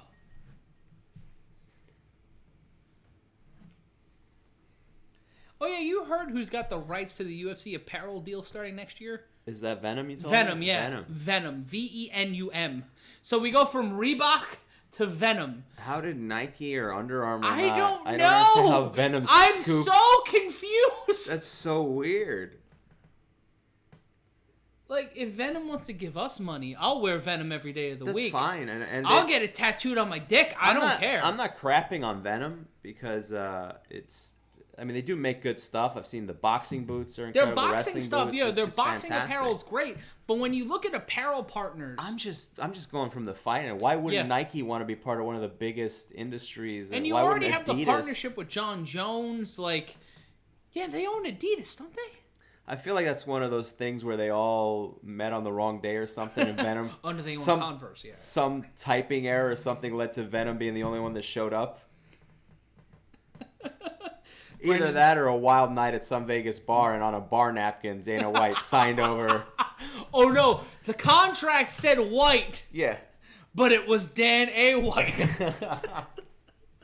Here we go. I like the lighting thing. Cormier mean mugging the camera during his introduction. Like my man is the angriest human on planet Earth. Recreating the LL Cool J "Mama Said Knock You Out" video. I don't know why, but Stipe Miocic's corner looks like the fucking Postal Service, and it bothers me. Oh, the band? Yes, it looks. The Shins, actual Postal. The Shins, yes. or whatever. They do look like an indie rock band. Yeah, a little bit of Arcade Fire, but Miocic also very serious here. Fuck, I'm gonna listen to the Postal Service before I go to bed. Apparently, it's the only postal service you're gonna have access to. Oh, you're telling me. I decided to do the vote by mail gimmick. Oh, you are doing the vote by mail? Yeah. I gotta figure out if I can do that. You can. Do that, right? Yes. Everybody can. I don't know if I have to in my thing. Anyway, whatever. Mark Goddard going over the rules. Stipe Miocic's hair is all tousled. And sign of respect from both fighters. I don't think they hate each other. They hate each other. But this is one of the weirdest passive-aggressive rivalries in the history of mixed martial arts. It's Daniel Cormier, Stipe Miocic. It is the main event. If you didn't pay $65 or $70, whatever the fuck the cost was, tell your friends to watch this right now because it's the start of our main event. 5 rounds for the UFC heavyweight title, and we are 5 seconds into this, both standing in the center of the octagon. Miocic in black, Cormier in blue. Miocic circling the center of the octagon. Low kick lands to the shin of Cormier. Feint kick, dude, at best, yeah. Both fighters circling each other. Miocic looking a little gaunt in the face. I don't know why. Feigning a couple of shots. Miocic a little shaky and erratic, throws a left hand, does not really land on Cormier. Cormier looking a little more focused here, a little more stern. Low kick by Miocic. Cormier maintaining control in the center of the octagon. Again, the baby cage tonight, the smaller octagon. Left jab landed by Miocic, but his back is near the fence. Cormier controlling the center. Nearly a minute gone by. 2 left jabs landed by Cormier, hitting the hands of Miocic. Low kick missed hard. McAfee-style kick by Cormier. Low kick by Miocic. Low kick to the shin of Cormier. That right kick, right jab, not landing by Miocic. There's quick straight punch, uppercut. To the midsection, not landing by Miocic. Takedown attempt, and Cormier gets the takedown, but a guillotine attempt by Miocic. But a quick takedown by Cormier. No. Cormier going for a submission. Has the bulldog choke locked in on Miocic. Can Cormier get the win? Just 90 seconds into the first round, knee by Cormier. Cormier in control, trying to get the submission. Both men standing, but a headlock, a variation of a headlock, controlled by Cormier. Cormier trying to get the submission here. Knees to the inside leg by Miocic. 3:12 left to go in round number 1. A bad positioning here for Miocic. If Cormier squeezes on that neck, but he fights out of it. Miocic gets out of it. Both fighters to the center of the octagon. 2 minutes gone by in round number 1. Great effort there by Cormier. Looking a little bit tired. Body jab by Miocic, not landing. And a front kick from Miocic. Trying to find a rhythm here is the UFC heavyweight champion in trouble early on in this fight against Daniel Cormier. Cormier's game plan so far is to try to get the takedown. Left-right combination not landing by the champion. 2:32 left to go. Quick combination landed by the champion. Left-right that time. Landing a right hand to the head of Cormier. Cormier taking his time. Body shot landed by Miocic. But Miocic breathing a little heavy. Left jab landed by Cormier. Low kick by Cormier lands. 2:15 left to go in round number 1. Clumsy G shouting us out. Holy crap, you guys got me excited. Donating $1.99 to the cause. Thank you very much. As Cormier, again, controlling the center of the octagon, throws a front kick, does not land, still maintains 2 minutes left in this first round. They're both circling the cage here. A lot of quick bursts here from both fighters, but at the end, both of them facing off here in the center of the cage. Left-right combination. Cormier landing a quick one here. Trying to find an opening is the former UFC heavyweight champion. Quick jab landed by Cormier. 1:39 left to go in round number 1, and a poke to the eye. And Miocic getting caught again with those poke to the eyes, which he bitched and moaned about, not saying that in a bad way, in their second fight. And Mark Goddard allowing some time. Miocic taking a knee here. Well, let's see here on the strike. The jab, pushing. Cormier tried to push away and just caught him in the eye. And a light blink, and I think Miocic might be overselling. You think he's buying some time here, smartly? He might be. Chicken Lover 206 says he's got $50 on Stipe, and the doctor checking the eye of Miocic. Swear to God, this is the way this fight ends. Oh, he's got a little cut there, or no? A little, and it's Gems abrasion? Donating $5 to the cause, saying, let's go DC. Love Cormier. All right, Miocic. We're in the latter half of the first round, waiting for the... Putting the mouth guard back in. I think he's ready to resume. Yeah, he's not taking the full 5 minutes. He's ready to fight. Cormier, Mark Goddard explained to Cormier that he can't poke people in the eyes. I think Cormier understands that. I don't think it was intentional, but nonetheless, Goddard explains it. The two fighters touch mitts. And they go right back to it with 1:33 left in this first round. Low kick by Cormier. Cormier winning the round so far, in my opinion, Harry. I would have to agree. Low kick missed by Miocic. A kick from DC that touches Miocic. Body strike by Miocic, not really landing. Low kick landing that time by the champion on the Cormier. Going right for the shin. Inside punch. Quick hook by Cormier. Tried for the takedown. Blocked by the champion. We're at the 1 minute mark. Quick 1-2 combination to the body by the champion. An uppercut to the jaw of Cormier. And now Miocic feeling a little more confident in the pocket. Landing a right hook. Quick left jab attempt by Cormier. Quick 2 strikes to the jaw of Miocic. On the takedown attempt. Didn't land, but the 2 strikes did. Quick takedown attempt. Cormier landing a right hook. 39 seconds left to go in the round. And DC was rocked there for a second, for a little bit. Not terribly, but he took a little bit of a beating there. Under 30 seconds left to go in round 1 of 5 for the UFC Heavyweight Championship. Trying to find an opening, trying to create opportunity. Total strikes landed 25 by Miocic, 8 landed by Cormier. And a quick strike and left to right hand by Cormier. Kick almost knocks out Miocic. So close, the explosive Low speed kick. of DC. High kick, head kick by DC as we end the first round here. Harry, what's your call in round 1? Wow, I was going to say it was DC's round, but, I mean, Miocic landed a lot of combinations, a lot of strikes. God, it's hard to say. I think I would have to give it to DC just because it's a 10-9 round for Cormier. Yeah. 10-9, and it's like that much. It's close. 10-9. Just because of the takedown and the potential. He had the guillotine locked up on him. His corner here telling him what. Let's see if we can go. Big one in and big one out. Big one in and hold. It's more of the heat, I believe, the breath. And we see here that shot to the body of Cormier. That's what kind of knocked the wind out of him for half a second. But that overhand right, and both guys here throwing heavy, that elbow into that overhand right. So that right elbow into an overhand right. And that overhand right got Miocic on bicycle legs for half a second in that first round. If Cormier keeps trying to land that overhand right, Jared Leto talking about the fight. What the fuck? And also Michael Irvin, apparently. Michael Irvin. And let's see, we enter round 2 here. The second round of a 5-round fight for the heavyweight championship. Both meeting each other in the middle. Body kick by Miocic, landing but not really doing a lot. Cormier in control of the center. Miocic looking a little tired here, a little red in the face. And he looks gaunt. I don't know what the problem is, but he's just slimmed down. He's leaner, that's all. Might be the hair too, because he's not.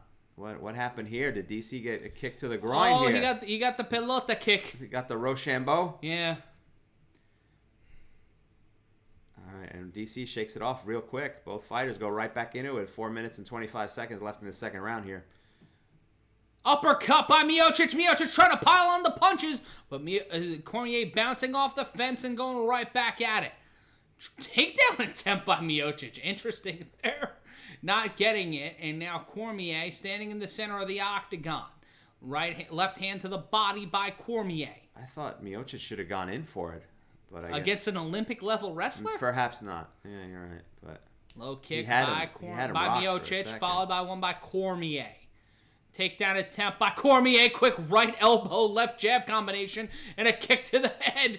Missing, but Cormier throwing everything he can. 2 overhand lefts onto Miocic.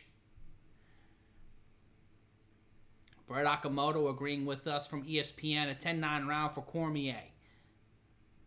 Miocic controlling the center of the octagon here, trying to throw some combinations, but a swinging fist from DC. An overhand right did not land, but trying to establish dominance.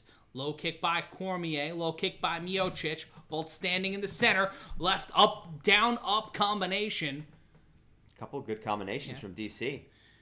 And he was trying to probably go for a quick Muay Thai. He was trying to grab Miocic in a body strike. And Miocic trying to go to the body again, which is what won him the second fight. Downstairs, upstairs, left-right combination by Miocic, not landing. 2:56 left to go in round number 2 of 5 rounds for the UFC Heavyweight Championship. I'm Matt Ryan. That's Harry Terjanian. Stephanie Sotilli is the moderator. And we've got over 2,400 souls joining us here tonight as we watch this card from the UFC Apex in Las Vegas, Nevada. Low kick by Miocic.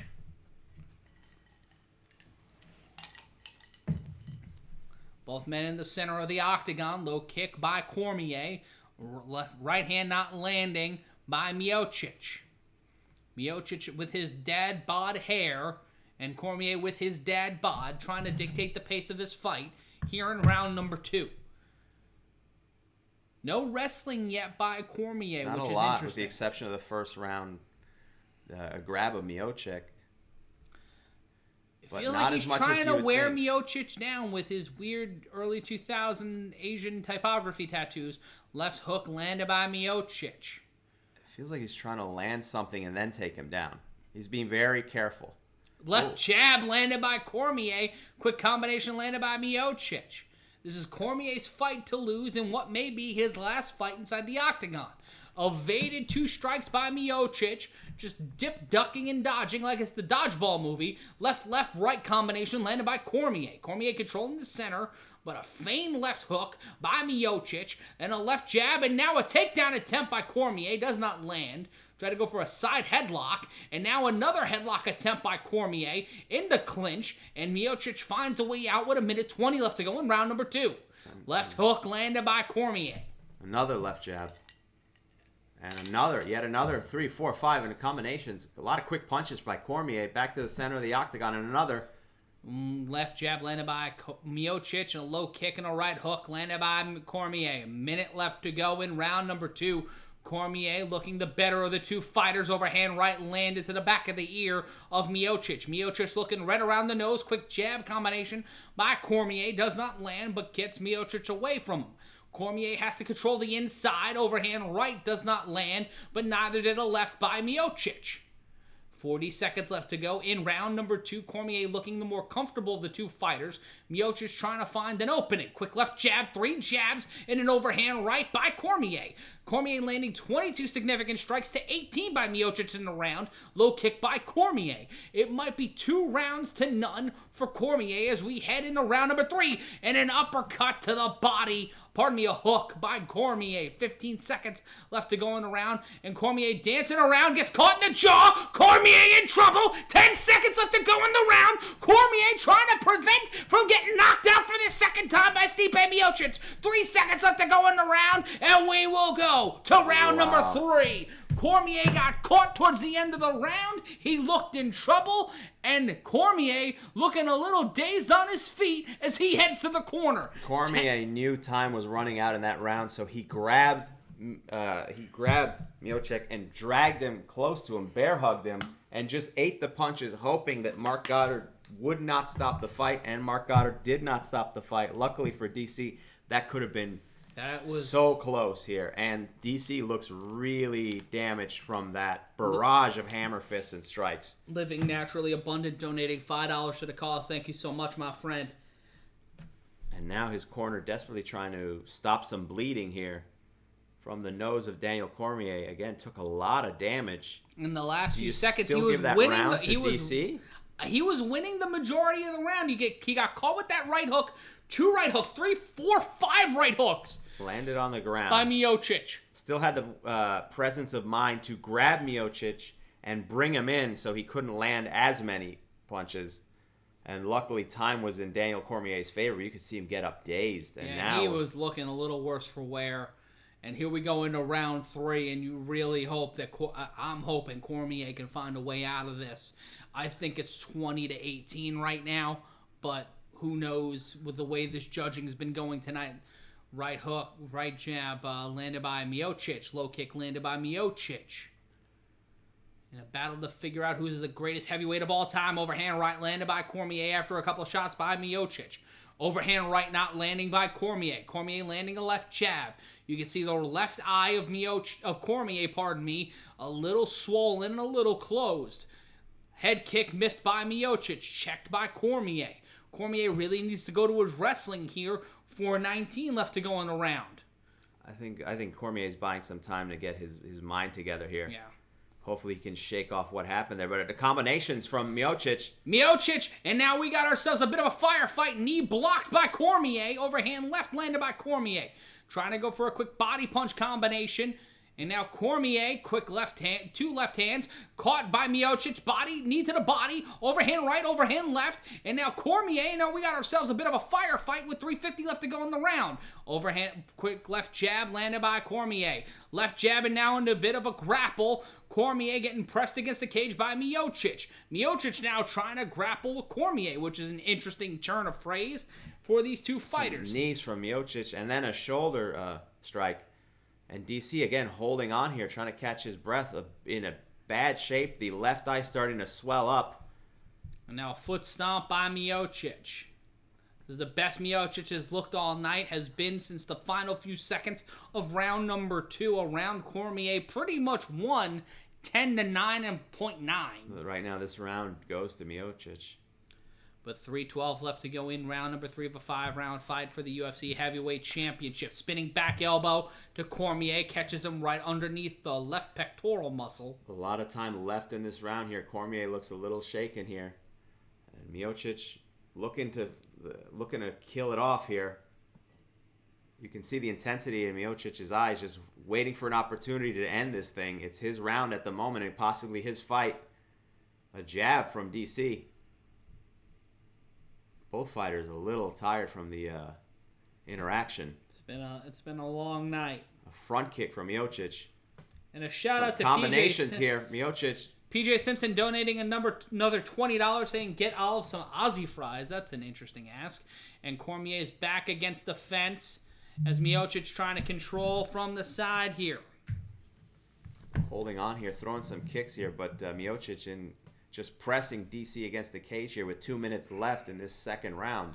Third round, rather. It looks like Miocic trying to win some points here. Cormier trying to figure out what to do.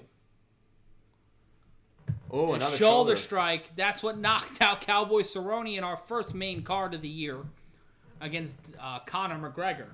And another shoulder strike. You can see Miocic just pressing Cormier against the cage. Cormier trying to survive at this point. That eye swelling up. And the quick shots with that right hand by Cormier in the clinch. Cormier trying to control the clinch.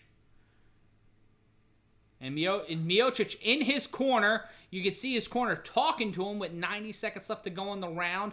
Probably the best round Miocic has had from stem to stern so far. No doubt about it. This is his round.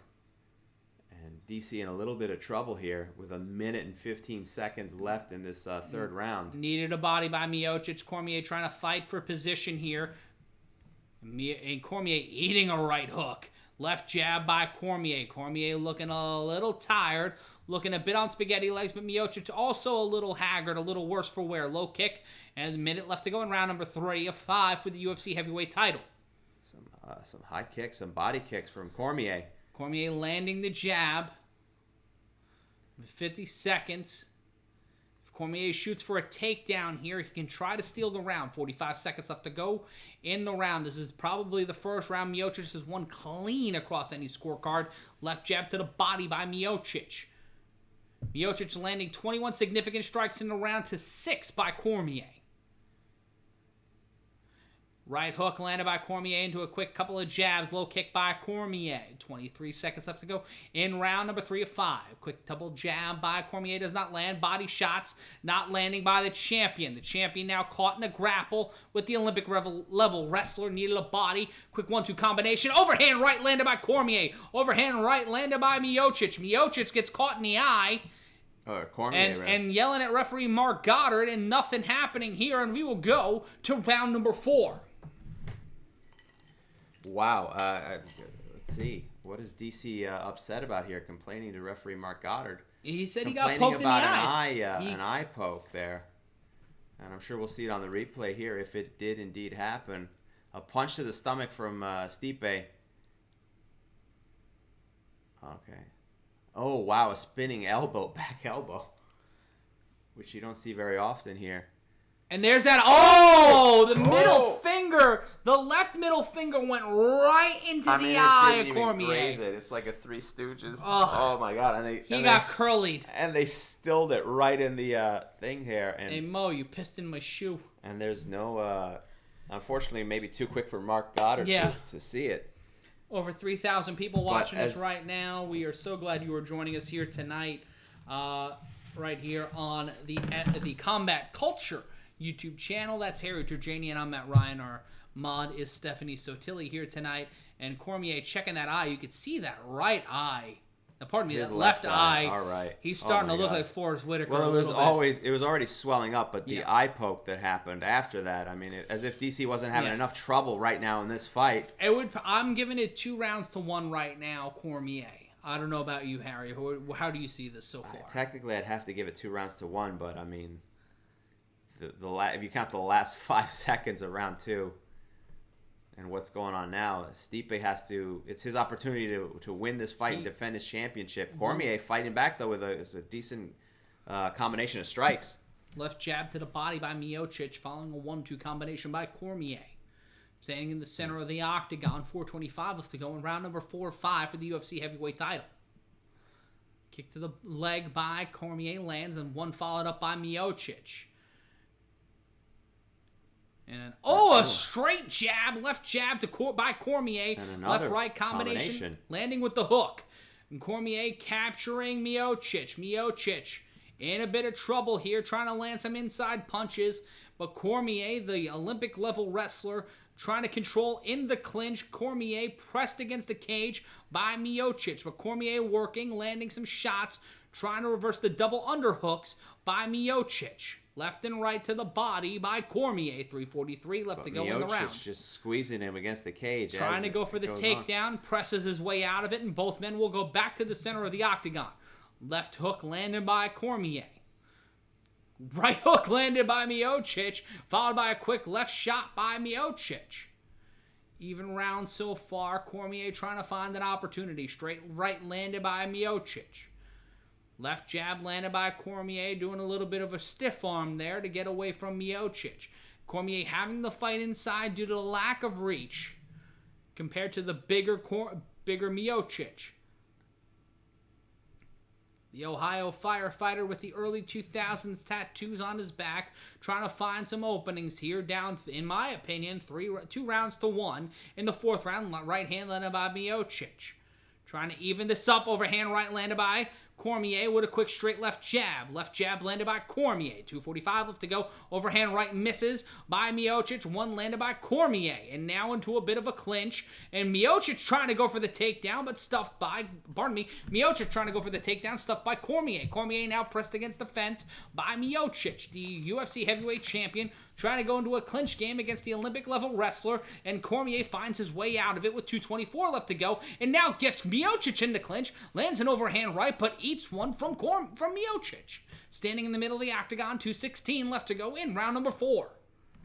Unbelievable that Cormier is still fighting at this point. Just, it feels like he's surviving, but landing a lot of great combinations. At any point, though, well, Miocic's looking a little tired here now. Yeah, he's starting to wear and tear. Trevor Fair saying, well, Matt, your opinion means nothing. Of course it means nothing.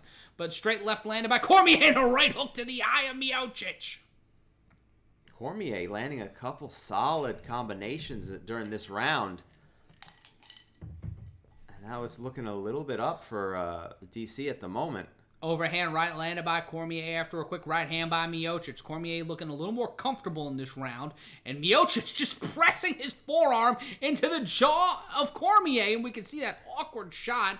And we can see the hairline of both gentlemen as Miocic trying to dominate here in this round. It's been a close round, Harry. If you're looking at strikes landed, it's probably Cormier. But Miocic trying to create some opportunities here. Logan Paul's opinion and Paris Hilton's opinion being popped up on the screen. I don't know why the fuck that's a thing, but that's a thing. Needed a body by Cormier, followed by one by Miocic. Cormier trying to find his way out, trying to go for a trip takedown. Uppercut by Miocic does not land.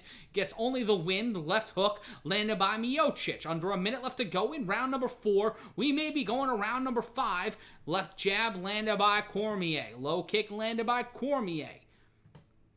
And now a grapple attempt, trying to go for a clinch here is Cormier. Miocic pushing him on. Cormier landing more significant strikes in the round, 21-18. Cormier may be winning this round. Miocic trying to go for a trip takedown, go to a knee to the body, does not land. 33 seconds left to go in round number 4-5 for the UFC heavyweight title.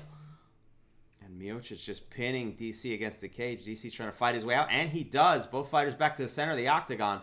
1-2 combination, left-right combination landed by Cormier. 19 seconds left to go. Low kick landed by Cormier. The number 1 ranked UFC heavyweight in the world. Overhand right landed by following a left-right combination by Cormier. Trying to win this round on points is the former champion. Lands a quick right-hand hook to the jaw of Cormier. And that is the end of the round. We will go to the 5th and final round here. Cormier looking exhausted, sitting on the stool here, and yet somehow managed to come away with that round, I think. I mean, definitely a good back and forth here, but Cormier looks exhausted. Very close round for sure, and this is such a close fight at this point. His corner saying, "I like what you did. I need you first. Okay, try to get a takedown in early. If he gets in position, okay, if you can get a chance, get a takedown early," says his corner. "Water," says the other gentleman in his corner.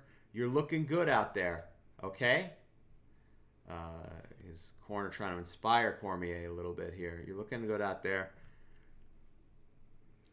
Harry, where do you see this fight so far? I've got it I've got it 3-1 Cormier, but it's close. It's very close. It's very close. It's very close. Jorge Diaz says I'm sucking off DC in the chat, but you can't look past what Cormier's been doing in this fight. It's just that's why you do the fights in rounds. Yeah. I mean, that's part of it. All right, the two fighters exchange a hug real quick, and they go to this 5th and final round of the heavyweight championship fight. Can Daniel Cormier walk away from the sport as UFC heavyweight champion? Will Miocic be able to finish Cormier and be able to assert himself as the greatest heavyweight of all time? Low kick by Miocic. Low punch to the body by Cormier. Akamoto says it's 2-2, but Brett Akamoto's opinion is Brett Akamoto's opinion.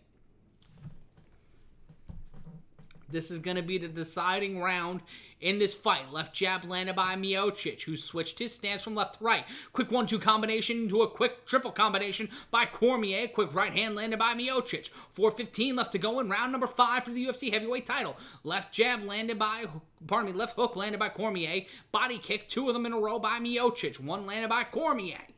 I'm surprised that DC didn't go for a takedown early in this round, as his corner has suggested it. Couple wild punches from Cormier, lands a jab. Landed a double jab there, and now tried to go for the hook, now trying to go for the takedown, and presses Miocic against the cage. After round 4, Stipe Miocic is -300 according to @FightOdds on the Twitter machine. And then Miocic flipped it over basically and pushes DC against the cage again, and now trying to land those knees here. This is a bad position for DC. He can't afford to just eat all these strikes here in this 5th and final round, because it could be 2-2. It's a very close fight. And it is Vegas, so let's not forget the fuckery. And now Cormier in control, even though his back is against the fence. Miocic trying to go for the takedown, trying to press his shoulders in, trying to get the double underhooks, but does not have it. He's got a single underhook, and Cormier trying to reverse it here with his back against the fence. 3 minutes left to go in round number 5 of 5 for the UFC heavyweight title. Both men here trying to out-stamina the other. And Cormier trying to pop to the outside. Stipe meeting him stride for stride. And right now, Stipe just landing those strikes here. DC, again, same thing. Trying to defend with his back against the cage. Trying to get out of it. And he might get out of it here. And he does. Both fighters back to the center of the octagon. And an overhand right missing by Cormier. Trying to push Miocic away. 2.5 minutes left to go. Stipe shooting for a takedown, then eats 2 jabs and a hook by Cormier. Now Cormier landing shots, both men fighting back and forth against the fence. A shot by Miocic landing, and now both in the center of the octagon trying to take each other down. DC ate a heavy one there, and I think he's just trying to buy some time here. If Cormier can get the takedown, he can solidify the fight here. Knee landed by Miocic, overhand right landed by Cormier. Miocic now pressed against the fence by Cormier with 2:05 left to go in round number 5 for the UFC heavyweight title. Miocic now pressing Cormier against the cage, while Cormier lands a few right hands against Miocic. Minute 55 left to go in the round, and both men trying to utilize their wrestling and their grappling here to prove who's the better fighter. This is not only for the UFC heavyweight title, but for a consensus greatest heavyweight of all time. You can look at numerous amounts of fighters. Cormier has defended 5 of 5 takedown defenses here tonight against Miocic. Cormier has been able to take Stipe down, not the other way around. Downstairs, upstairs, combination landed by Miocic, and another overhand right by Miocic. But Cormier landing a few strikes of his own. We are heading into the 1-minute zone. 1:20 left to go in the round to decide a UFC heavyweight champion. Both fighters giving it their all. Stipe trying to go for the takedown. Cormier trying to land a guillotine. Trying to land the choke. Now in the clinch. Miocic is back against the fence after a few shots landed by Cormier. DC pressing him up against the cage, but Miocic managed to get out of it. 1 minute left to go in the middle of the octagon. Both men fighting, both men tired, both proving that they are champions inside this cage. Uppercuts landed by Miocic and Cormier. Miocic getting switched around on Cormier. Going back and forth, exchanging. And Cormier trying to go for the choke, trying to go for the guillotine with 38 seconds left to go, but Miocic finds a way out and presses Cormier against the fence. 24-11 in terms of significant strikes here in round number 5 for Miocic. 28 seconds left to go in the fight. trying to figure out who's the greatest heavyweight of all time. Miocic trying to finish this one off here and trying to get the victory. This one has been close. It's been contentious. You could probably score it 3-2 on either side. 10 seconds left to go. Will we have a decision, or will someone pull out the miracle knockout? Cormier's back pressed against the cage, knee to the body by Miocic, and we will go to the scorecards in Las Vegas. Unbelievable. A crazy back and forth round. This is really up in the air. I don't know who the judges give this to. It's a possibility that Miocic wins that round with the most amount of significant strikes in that round. And DC just looks tired. So does Miocic, in all fairness. At this point, it is it's a tough one to decide. I really have no idea. I think if my gut feeling tells me that Miocic would come out on points here, but just barely. Hell, this might be a fucking draw. It could be. I could see that happening as well.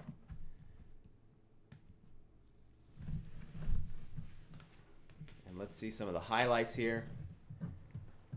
Miocic landing a lot of strikes, a lot of great strikes. And just repeatedly in this round, landed about 4 or 5. Oh, this is early in the in the first or second round.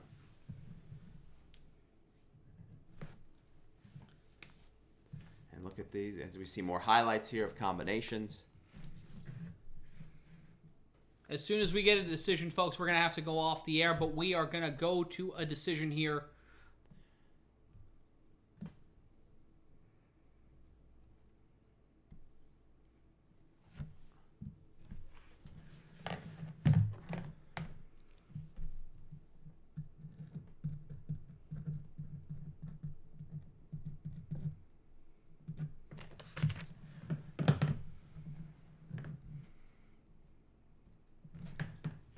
And here we go to a decision. Let's go to the scorecards here in Las Vegas. And Bruce Buffer reading out. Official decision brought to you by Guaranteed Rate. You could save blah, blah, blah. Act now by visiting blah, blah, blah. All right, here we go. One final time tonight. Bruce Buffer. Ladies and gentlemen, after 5 rounds, the judges' scorecard decision. Judges score the contest. 49-46, 49-46, and 48-47. Miocic wins! They give the fight to Stipe Miocic. 49-46, 48-47? That's a little high, isn't it? That's a little much. Yeah, I could understand DC being upset. I don't think there's anything wrong with Miocic taking this, but that scoring was a little high. I'm not a fan of that scoring whatsoever. At the end of the day, it doesn't matter. He won by decision, but unless they count giving him the end of that round, that's the only thing I could think. That the end of that round 2, right? It was I round guess 2. So. And Cormier, not pleased, leaves the octagon in a huff here. Upset. A hell of a fight by Cormier. A hell of a way to survive, to be quite honest. That is unbelievable. Well, that's... I don't have a problem with Stipe winning this fight, but that scoring is a little bit odd. I'm not a fan. Like you say, and I don't know if that's what upset DC. I mean, maybe it doesn't matter, but... A good fight. A crazy fight. Great fight. Great card, as per usual. And we're so thankful that you guys got to spend it with us. Harry, final thoughts? Well, it must be disappointing for DC. You know, I do understand why that would bother him. Probably not the way he wants to go out, throughout this. I hope he doesn't retire. I don't think it's the way he should go out, but... It's his call. He's still one of the greatest heavyweights of all time, regardless. Definitely. And I think that Daniel Cormier is one of the greatest fighters of all time. We get to see Stipe Ngannou 2 or Stipe Jones. So the division... And Joe Rogan is going to talk here with DC for a second, which is interesting with Cormier. Joe Rogan. DC, the fight is over. What happened in the...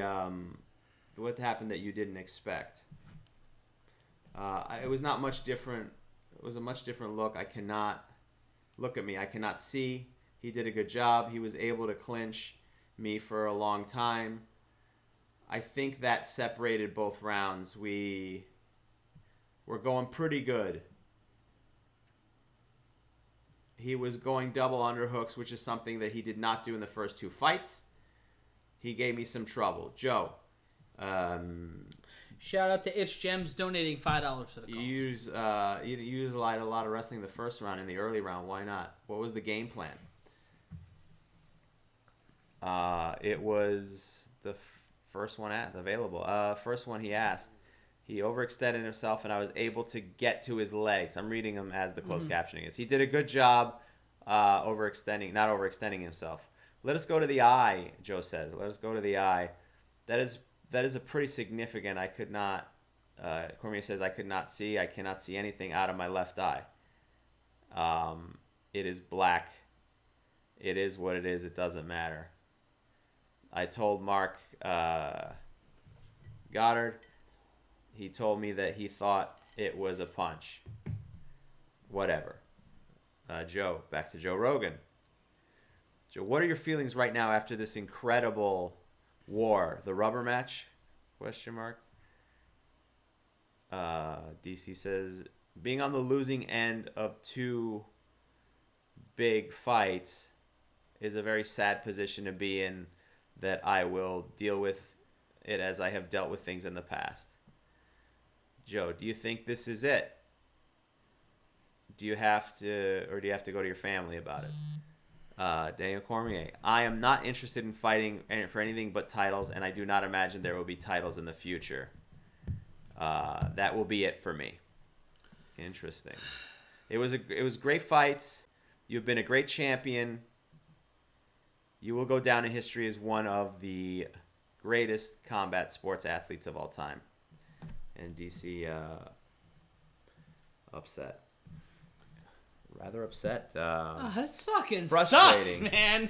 For DC. I saw some people in chat, Matt looking not so good right now. I'm like, it's just because I like Daniel Cormier. Like, look, we both Stipe do. Miocic, put a great effort in the fight. No doubt about it. You can shit on my fight analysis all you want, but I think that fight was a lot closer than the judges scored scoring it. Card, yeah. And Joe Rogan's talking with Stipe here. Stipe fixing his hair. The winner, Joe says, and still champion Stipe Miocic. There you go, the greatest UFC heavyweight champion of all time, without a doubt. Now, how does it feel? Hey, Joe Rogan asks him. Tired. I want to go home, says Miocic. I can totally understand that, says Joe. What is the thing about... I didn't see that. Miocic says, no. I wish him nothing but the best. He's talking about DC. God bless him. He is having a baby in October. And he is an amazing ambassador. They're calling you a DC fanboy in the chat. Me? Yeah. I like DC, but I like Miocic. I needed to kick more, says Miocic. I think he knew I went down in the first takedown. I got right back up. Joe, what's the game plan? What was the game plan going in there? Was there a plan A, B, C? Question mark.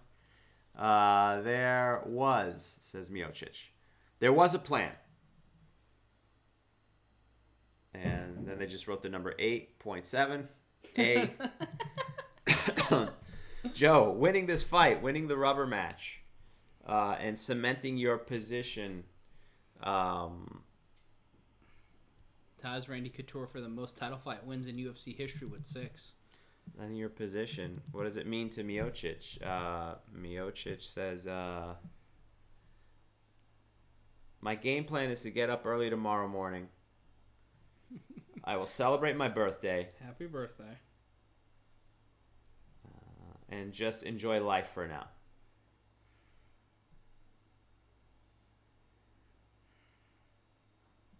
Enjoy your victory, says Joe Rogan. Enjoy your time off and your family and your birthday. And the fact that you're the greatest heavyweight champion of all time, congratulations, Joe said. And that is fantastic. there we go. I'm glad. Enjoy it. There we go.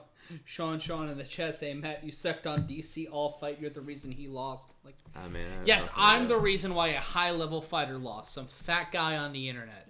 Look, fucking A to Stipe Miocic. Like, Miocic fought a great fight, a smart fight. He took advantage when DC was hurt. I mean, he caused the hurt. I mean, he almost won that fight in the second round. Yeah. And if there had been more time, he probably would have won that fight super early in that second round. I think it's a testament to how strong-willed Daniel Cormier is, that he was able to survive as long as he did, because he got progressively more injured throughout that fight in every way possible that you don't want to be injured through a fight. I mean, it's unfortunate for Daniel Cormier.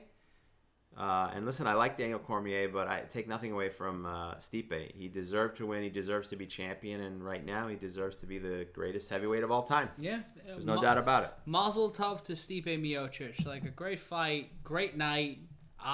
Better card than we expected. All but one fight were finishes. Oh, 2 fights, pardon me. 2 fights went to the scorecards. Yeah. Everything else was a finish tonight. I think overall, probably a very fun time for all of us. No, it was a good card. It was very enjoyable. That main event did deliver in an interesting way. That's the beauty of mixed martial arts. You never know what type of fight you're going to get. Cormier was surviving through that fight. I think we both agree that even though Stipe did deserve to win, ultimately, that scoring is very odd. Yeah. And it makes me think that they gave that second round to Stipe just based on that last 15 seconds alone. And I can see the judging that way, but 49-46, come on. I can't see it that far and away. 48-47 makes more sense to me. 48-47 just makes more sense to me as someone who's watching the fights. But Rishab Garad saying, cut your hair, Matt. I'm not going to do it just to spite you. How about that? How about them apples? Aaron Hutchinson saying, yo, I appreciate your fight call. Only way I was able to get this fight. Well, thank you for joining us. Yeah, thank you for joining us. Not everyone can afford the pay-per-views. If you can, you should check them out. They're fantastic. Yeah. No doubt about that. Click